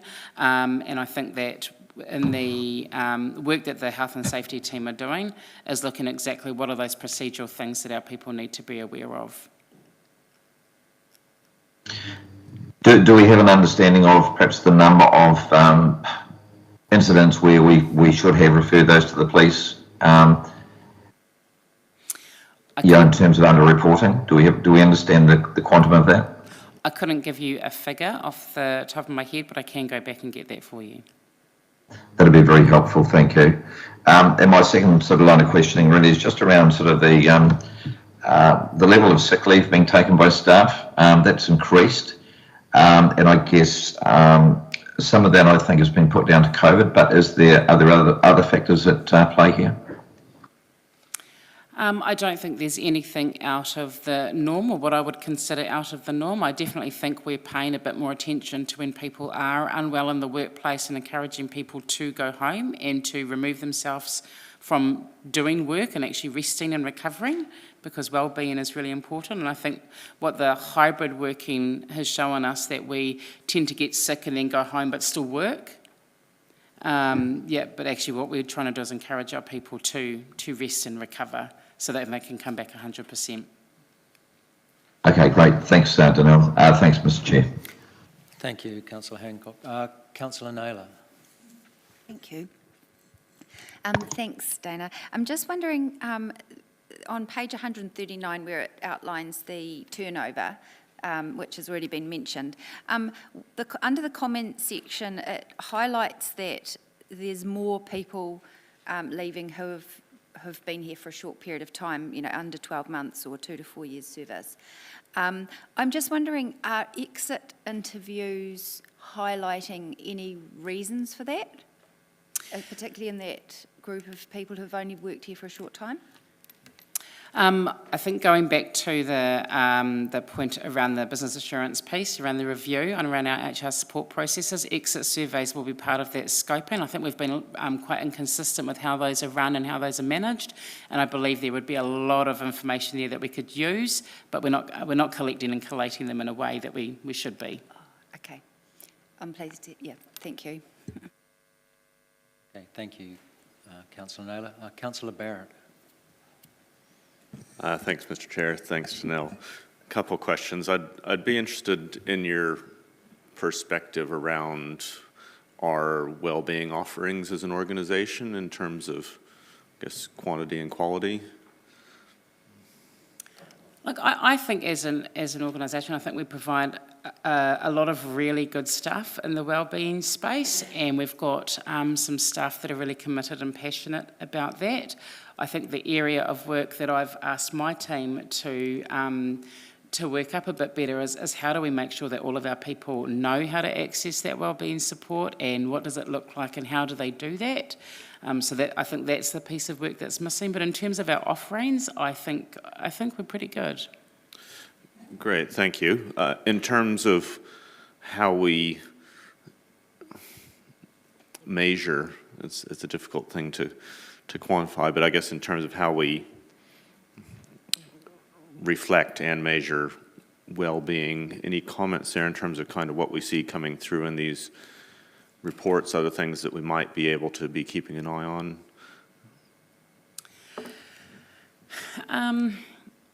I think If I think about some of the issues that, obviously we don't get full information around some of the things that get taken to external providers to help with, but a lot of the matters that tend to be addressed is more around personal matters that are impacting on work. And so what can we do as an organisation to make sure that we're creating the right support for our people in their full self, not just their work self. Yeah. I guess, are there kind of leading indicators that are recognized around well-being that could be brought into reporting?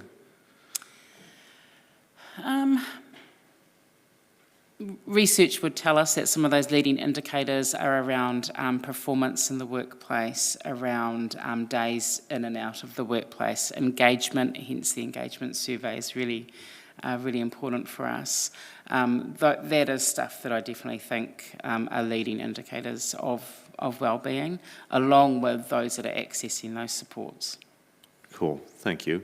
The second area that I wanted to query was around the number of incidents, because in some ways it's helpful to see 3 quarters at once, because it kind of really highlights some of the trends.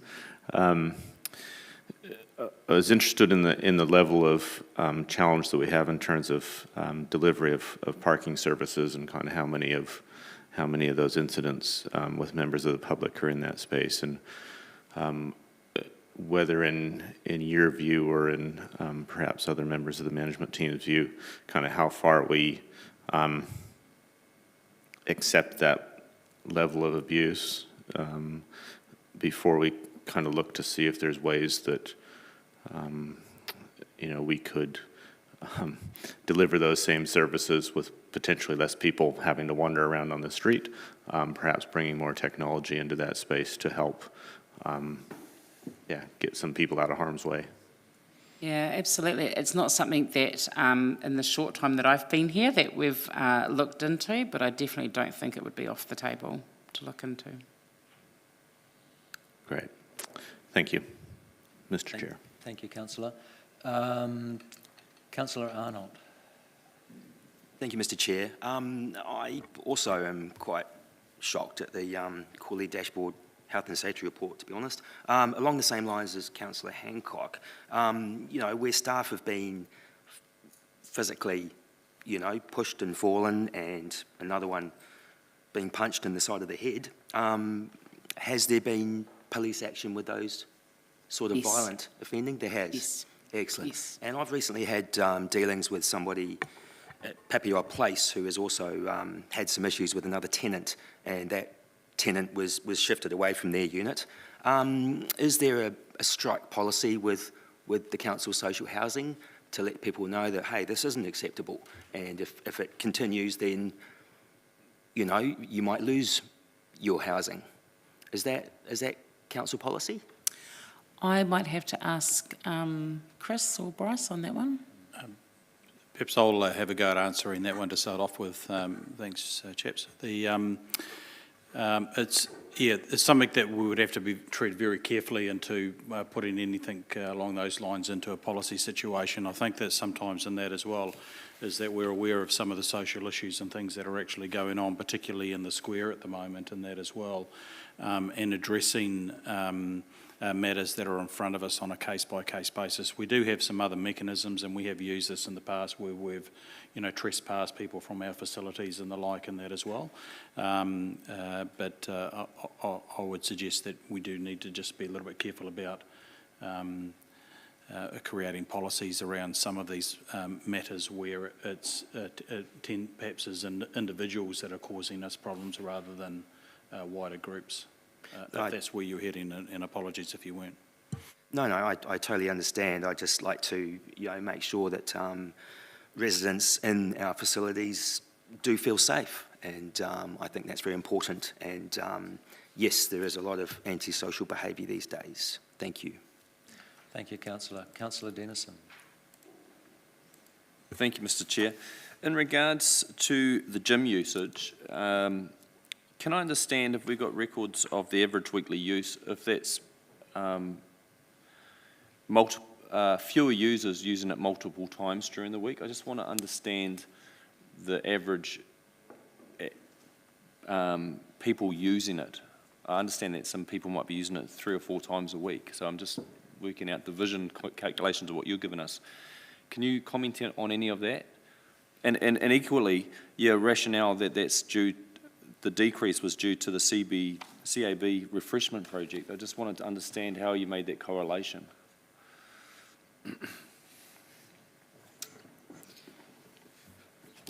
Thanks, Wayne. And the first part of your question was correct. There's multiple users. So we have access to the cards that we access with, and we just take the data from that, so we know how many times people have used it. In regards to the second question, the gym was closed for a period while we were doing work on the 4th floor, so that had a big impact on the number of people using it. Okay, I understand that now. So if I was going back just to the February figures, if I divided it by 63 divided by 3 times a week, that's like 21 people using the gym out of the organisation.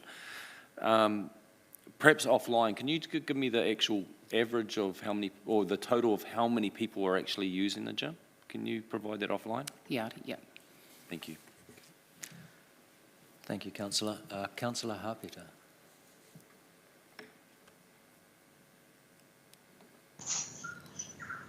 Thanks, Mr. Chair. Can you hear me? Yes, we can. Thank you.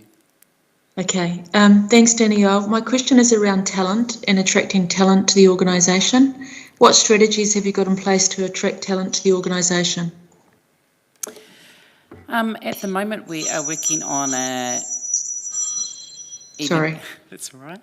An EVP strategy. And I think what's going to happen with the employee value proposition. So what are we offering as an organisation to people who come and work for us here?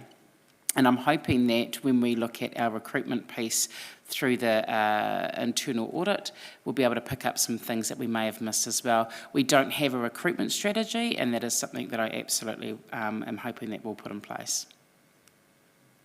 So, Danielle, do you have any cards up your sleeve that you can offer people over others like Kianga Ora when they try to steal staff from us? Do you have any cards up your sleeve in order to try and to attract people to... Sorry, my dog just went off its nut. Do you have any cards up your sleeve to try and attract people to our organisation over Kianga Ora or others that try to pinch our staff? I think the one card that we do have, and I think some of our team do that really well, is that we are utilising some of the great people that we have in the organisation to go out and tap and say, come and work with me, or so using those relationships. I think the other thing that we're doing is we're looking at some of those places. Like recently, we had a meeting with Ministry of Social Development to look at what are some of the people there that are looking for work, or some of the business places. So we're utilising those relationships a lot better, but I think we've got a lot of work that we can do in that space. Okay. When do you think you'll have the recruitment strategy in place? Oh, good question. I would like to think that going into the next quarter that we would have at least a solid outline of what that would look like. And what does it involve? What does a recruitment strategy involve? So it looks at all of the key drivers for people wanting to work in places. So you're looking at all that research. You're looking at what are the offerings that we have as an organisation. Who do we partner with? What is our kind of career development pathways? What are the leadership opportunities? So it's looking at all of those, putting those all together as kind of that package deal of what we have here. Will it make a difference for people to work at Palms North City Council? I would hope it would make a difference. Thank you for your honesty. Thank you, Mr. Chair. Thank you, Councillor. Councillor Wood. Thank you, Mr. Chair. Thank you for letting me jump back in. The questioning around turnover just sparked one with me from a slightly different perspective. I'm sorry it's a bit of a long question, but the Great Resignation is quite well documented over this COVID period. Younger generations aren't building careers the way that older generations used to, and for no fault of any particular organisation, young people aren't staying are often leaving between 1 and 3 years of employment, even though an exit interview wouldn't pick up that they're leaving because they're young. So I just wanted to know in your opinion, is that part of why we're seeing these significantly increased numbers of people leaving in their first 4 years? Do we have an idea of the demographics of those that are leaving their first 4 years? Are they of the younger generation? Or are we seeing a high turnover in our older staff as well within those first 4 years? Because that would be, yeah, I just want to take a look at it from a different perspective. Yeah, I think that's a really good point. It's something we're mindful of. I would have to go back and get that data, though I don't have that demographics offhand, but we can get them. Thank you, because I'll save a comment. Okay, thank you, Councillor. Councillor Zavalin. Thank you, Mr. Chair. Thanks, Danelle. You have, in the third report, it mentions random alcohol and/or drug testing to restart from April.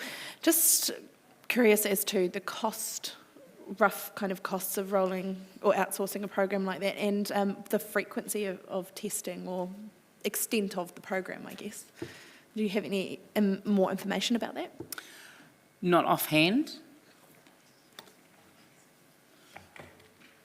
Yeah, through the chair, it's around about $100 per person per test.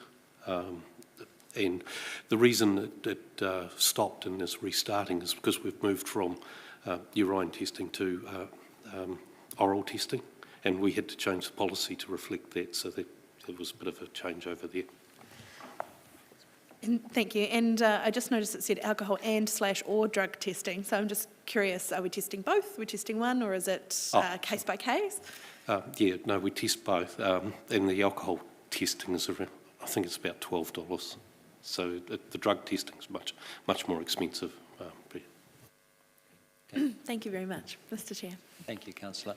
Danelle, I just had two questions, I guess, reflecting on your newness to the position. So the first question was more around health and safety culture. Are we, in your view, are we complacent as an organisation in this area, or are we, and how are we actively avoiding being complacent? Do you think that the culture setting's about right in the business? I certainly don't think we're complacent as an organisation. I think as an organisation, my observations in the short time I've been here is that people are open to learning and getting better. Yeah, I definitely think there's a culture of that. And there's a strong health and safety culture through the business? I believe that there are parts of the business that have a really strong health and safety culture because it's their work, their mahi is more in that space where it can be quite high risk. And I think that we have some other parts of the business that maybe don't recognise some of the health and safety aspects as much. And do you have plans around changing that focus? Absolutely. I know that our new health and safety team, they've been really focused, particularly at frontline facing, particularly out in infrastructure, but they know that there's a whole team that we need to be getting across as well. And I think when they when our health and safety manager stops getting into the weeds too much and pull himself out of that space and get more strategic across the organisation, that's where I think we'll see some really good stuff happening. Thank you. And then my second question, I noted through the report some of the high potential incidents involved working from height, and also I think there was one around energy or electricity. So my question is, it's not good that we have a risk or an incident occurs. It's great that no one got badly hurt, but every time that happens, what does the management team do? How do you drill down into that incident? How do you socialise those changes across the management team? I mean, is there a process? Are we engineering these risks out of the things that we're doing? Are we actively pushing? So perhaps that's almost a question for you, CE. Yeah, through the chair, there's kind of a few things around, particularly around culture, that we're having a look at as well. And so our senior team in particular is committed to attending other staff health and safety committee meetings right across the organisation. So including myself, I'm sitting in on a number of different committee meetings and that from time to time, and I think that sends a signal right across the organisation that this part of our work is critically important. And in fact, when you strategic risks come to this particular table as well, health and safety of our work crew and staff is right up there as a strategic risk that we do need to actually make sure that we take care of. So I'm pleased about how the team are progressing and embedding some of the procedures and health and safety into the organisation and getting better practice in place, recording incidents and the like. There's still a bit of work to do, but it's heading in the right direction. Okay. And does the senior team actually see the high potential incidents when they happen? I mean, do you debate them as a team? Yes, we do, and we are actually having a look at the reporting that's coming to us, so management reporting versus what comes to the elected members as well. So another lens needs to be put across that, and ensuring that there is follow-up. There's also some, there have been some incidents, and some of the ones that have been reported here today that I've made sure that I get a call about those as soon as those sorts of things happen. So the awareness is actually raised directly with me. So there's some process in place about some of the things where I think, is potential serious harm, even from a near miss from our staff, that those matters are raised with me directly, so I can make sure I follow through on them, as well as what happened, and they're raised with the senior team as well. Okay, thank you. Thank you for that.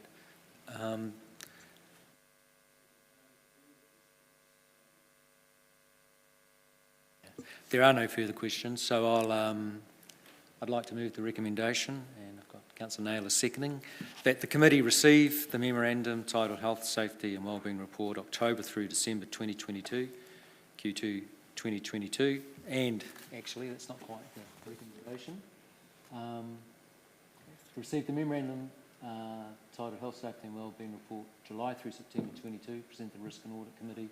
To receive the memorandum titled Health and Safety Wellbeing Report October to December 2022, presented to the Risk and Assurance Committee on 26 April 2023, and to receive the memorandum titled Health, Safety and Wellbeing Report January through February 2023, presented to the Risk and Assurance Committee on 26 April 2023. So I'll open that for commentary. Councillor Johnson.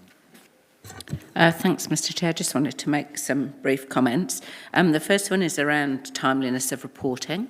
So I think it's Thank really... you, Danelle. Thank you.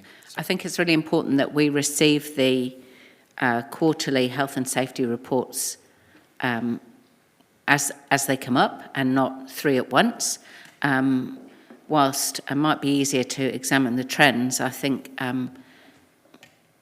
we're probably not doing our due diligence if we're only receiving the reports every 9 months. And so I understand that this committee wasn't meeting until now, but I'd encourage staff to present the reports through council or another committee so that we get them in a timely way in future. I think that's very important. And I think it's one thing to say that we're very focused on health and safety and that it's important to us, but we need to demonstrate that as well. And there was, not blaming anyone here necessarily, but there was an incident in a previous term of council where we didn't have any health and safety reporting for, again, about getting on for a year, I think.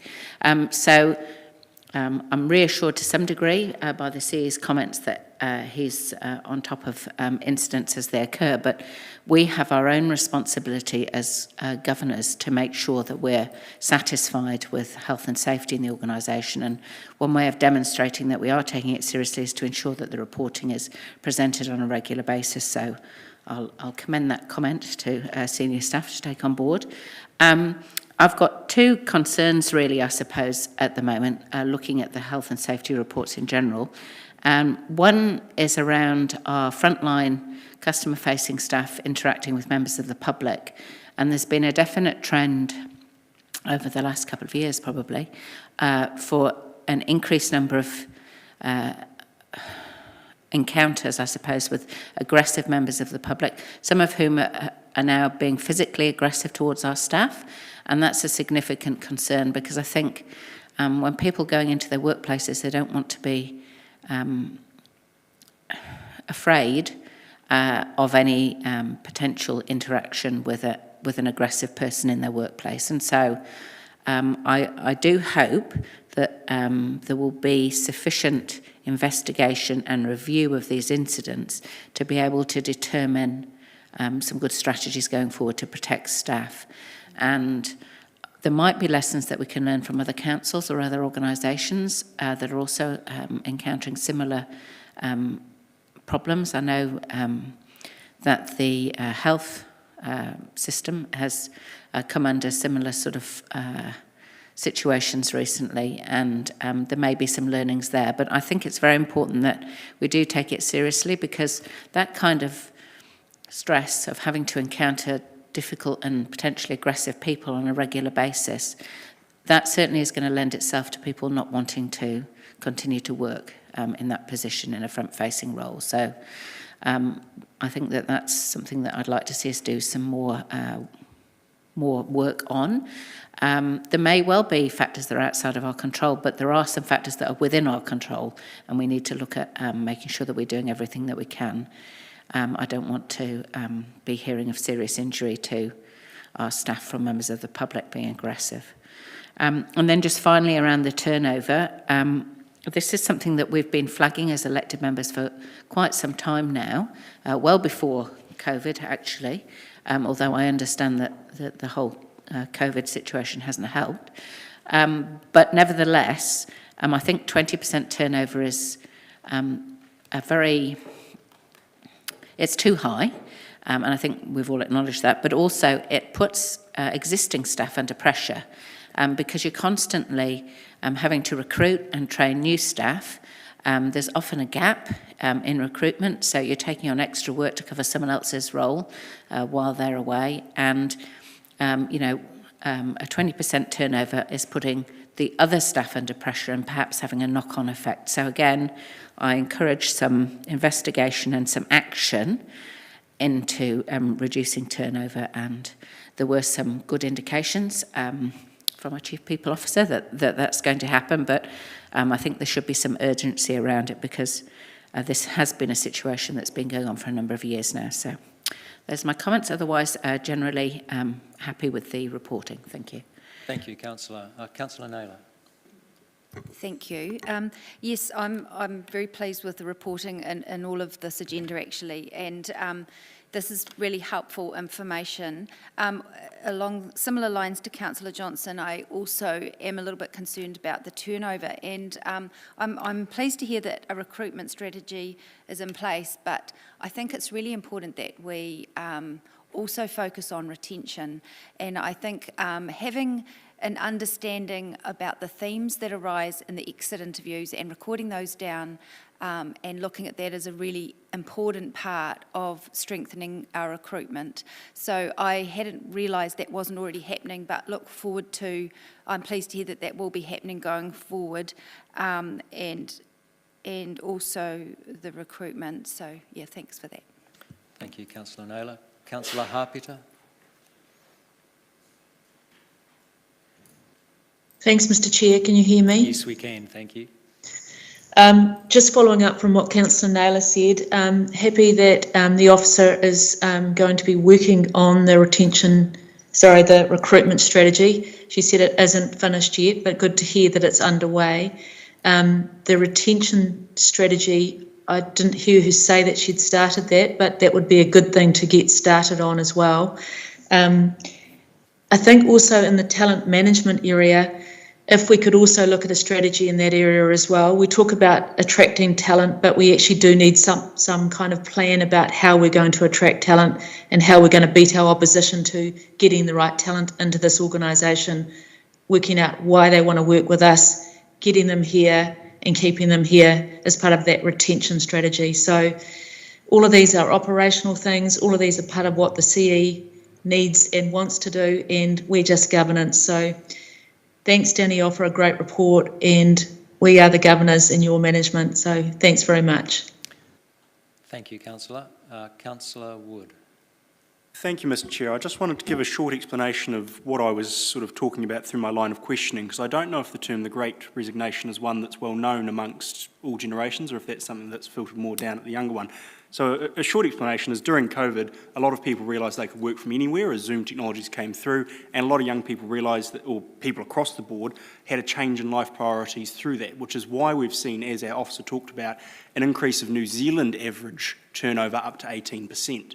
And so I completely agree we need to do more to make sure that our turnover is reducing, but we need to keep that in the context of what we're seeing across the country and across the world.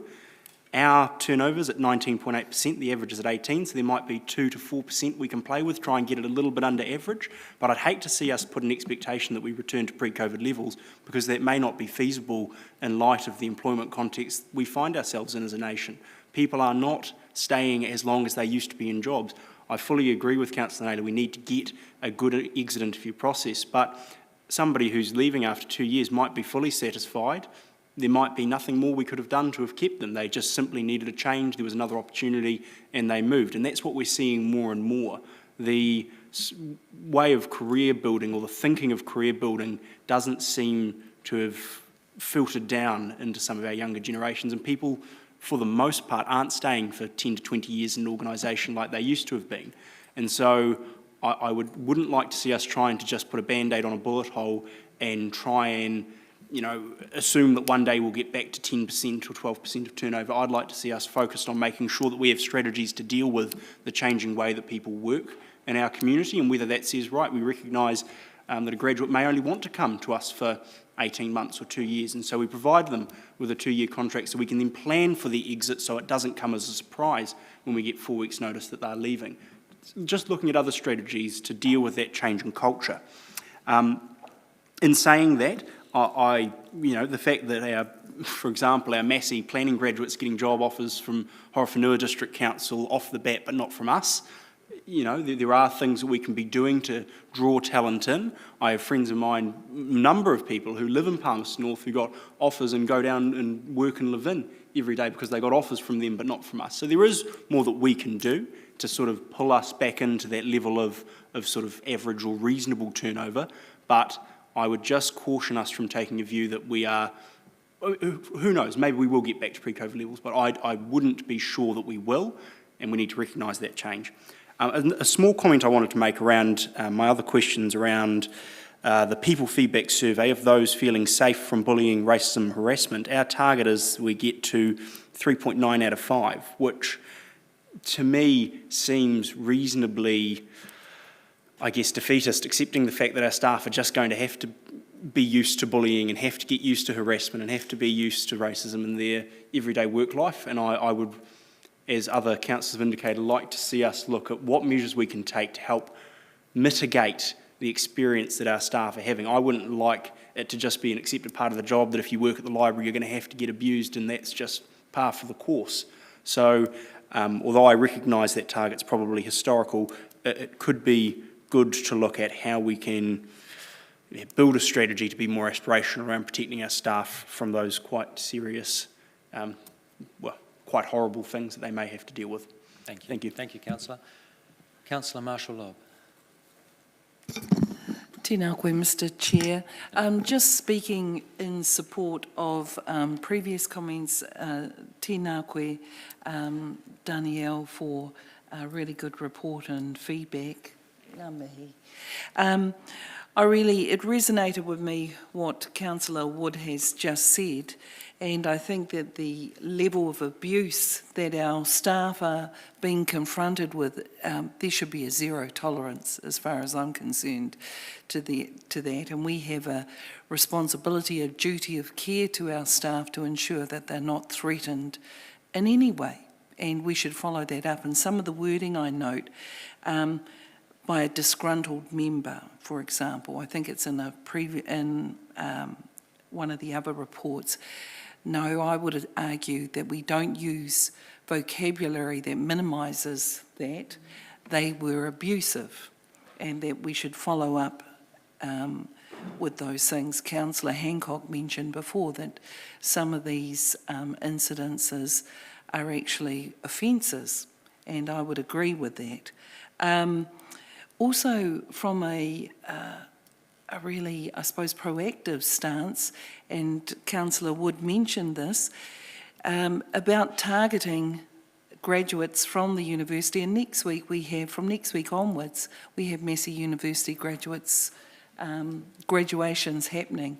And I've seen in successful graduations, having been a former lecturer, that sometimes when they cross the stage and they come down, there are people there who have their cards, who have a employment pack, job description, a sort of information sheet. If you're interested in this kind of position, give us a call. We'd love to have a chat. I think that's a really proactive stance. But for recruitment and of course the retention within that strategy would be important too. Thank you, Mr. Chair. Thank you, Councillor.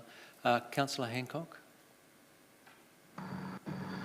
Yeah, thank you, Mr. Chair. And can you hear me? Yes, we can. Thank you. Right. Yeah, look, I just wanted to comment a little bit just on my line of questioning earlier about concerns about threats and assaults on our staff. And thank you, Danelle, for your offer of perhaps reviewing some of those and making some judgments in terms of which ones perhaps should have been referred to police because offences have been committed. My view is that a process and guidelines need to be developed to ensure that we actually have the appropriate reporting and escalation to other government institutions. Those institutions need to actually understand the size and the scope of community issues so that they can actually deploy appropriately, particularly around, not necessarily around enforcement, but also applying some prevention interventions.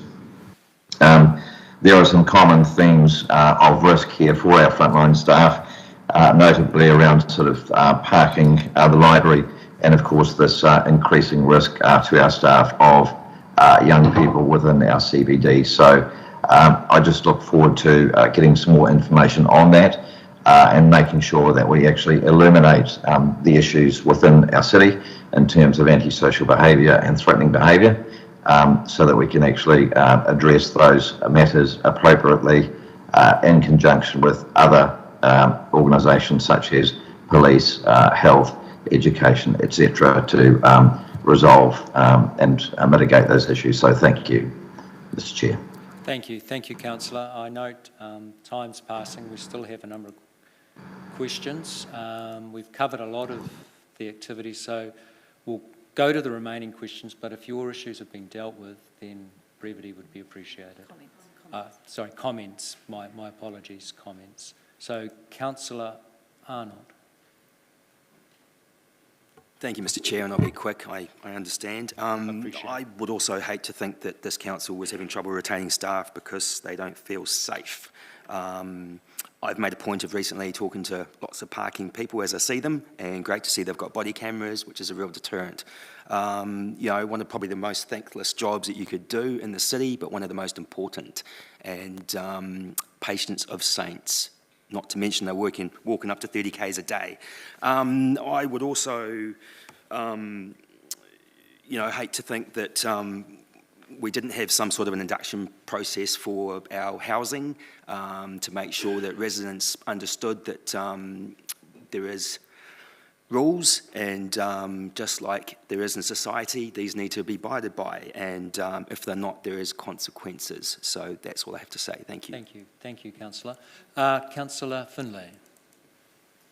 Thank you. I wasn't going to say anything, but I've listened to a lot of people talking about bullying and violence and everything else. But there's a further thing we should take note of too. Within our council, we have got many, many different ethnicities working in our council. And quite often, without meaning to or without even understanding it, patronising can be very demoralising. You get comments like, oh, and you people, and people like you. That is more offensive sometimes than someone swearing at somebody. Patronising is one of the most harmful ways of discrimination we have.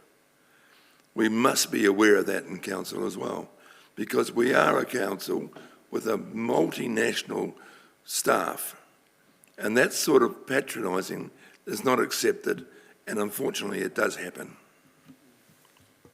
Thank you, councillor. That's brought us to the conclusion of comments, so I can now put this matter to the vote.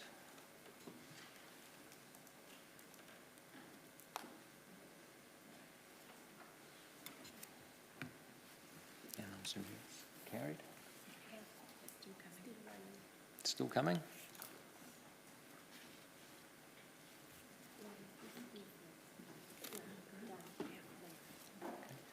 Excellent. So that now brings us to item 12 on the agenda, which is the committee work schedule, and our CE is going to present that. Yes, through the chair. I'll take it as read, but I'll just perhaps make a comment as well about, I've made a number of notes from the conversations today and that as well about future reporting and that through to this committee. I think some of the items in that are on there as well would probably, in terms of a work program, we've talked about perhaps bringing that through to a councillors' workshop and that later on and clearly outlining, the responsibilities, as I'm sure you're all aware, particularly around health and safety and other matters as well. But look, I'm happy to take any questions that you might have in relation to the work schedule, which I think will grow a little bit. Thank you, Wade. Questions on the committee schedule? Councillor Johnson. Thanks, Mr Chair. Just a question around the Health, Safety and Wellbeing quarterly update. Will that now be coming on a quarterly basis to this committee? Yes, through the chair, that's what I would be expecting now is that I think that there's a number of reports, including the work plan for Masuma and her team as well. I think that there's a few items that are pretty much standing items that should be presented each quarter. Okay, so we haven't got that coming up in the work programme, but I can assume that that will be added. Thank you. Thank you, councillor. Further questions? No, so I will look to put the recommendation, and thank you for seconding that, Councillor Naylor, that the Risk and Assurance Committee receive its work schedule dated April 2023. And we can now go to comment. Are there comments? No? So without that, we can now put that to the vote.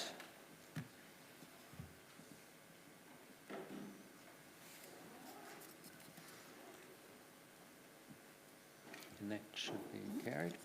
All here. So that, thank you, Tim, brings to the conclusion the public part of the meeting. So, Before we move in, we need to move the reasons to move into public. so we need to move the exclusion of public as per reasons on the agenda papers and shown on the screen, which I won't read out.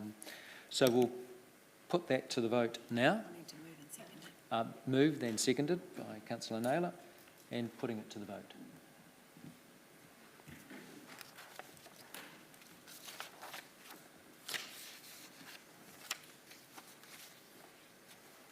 Okay, now just give us about 3 minutes. We need to turn everything on. So we're just waiting a couple of minutes while everything gets turned off and turned on.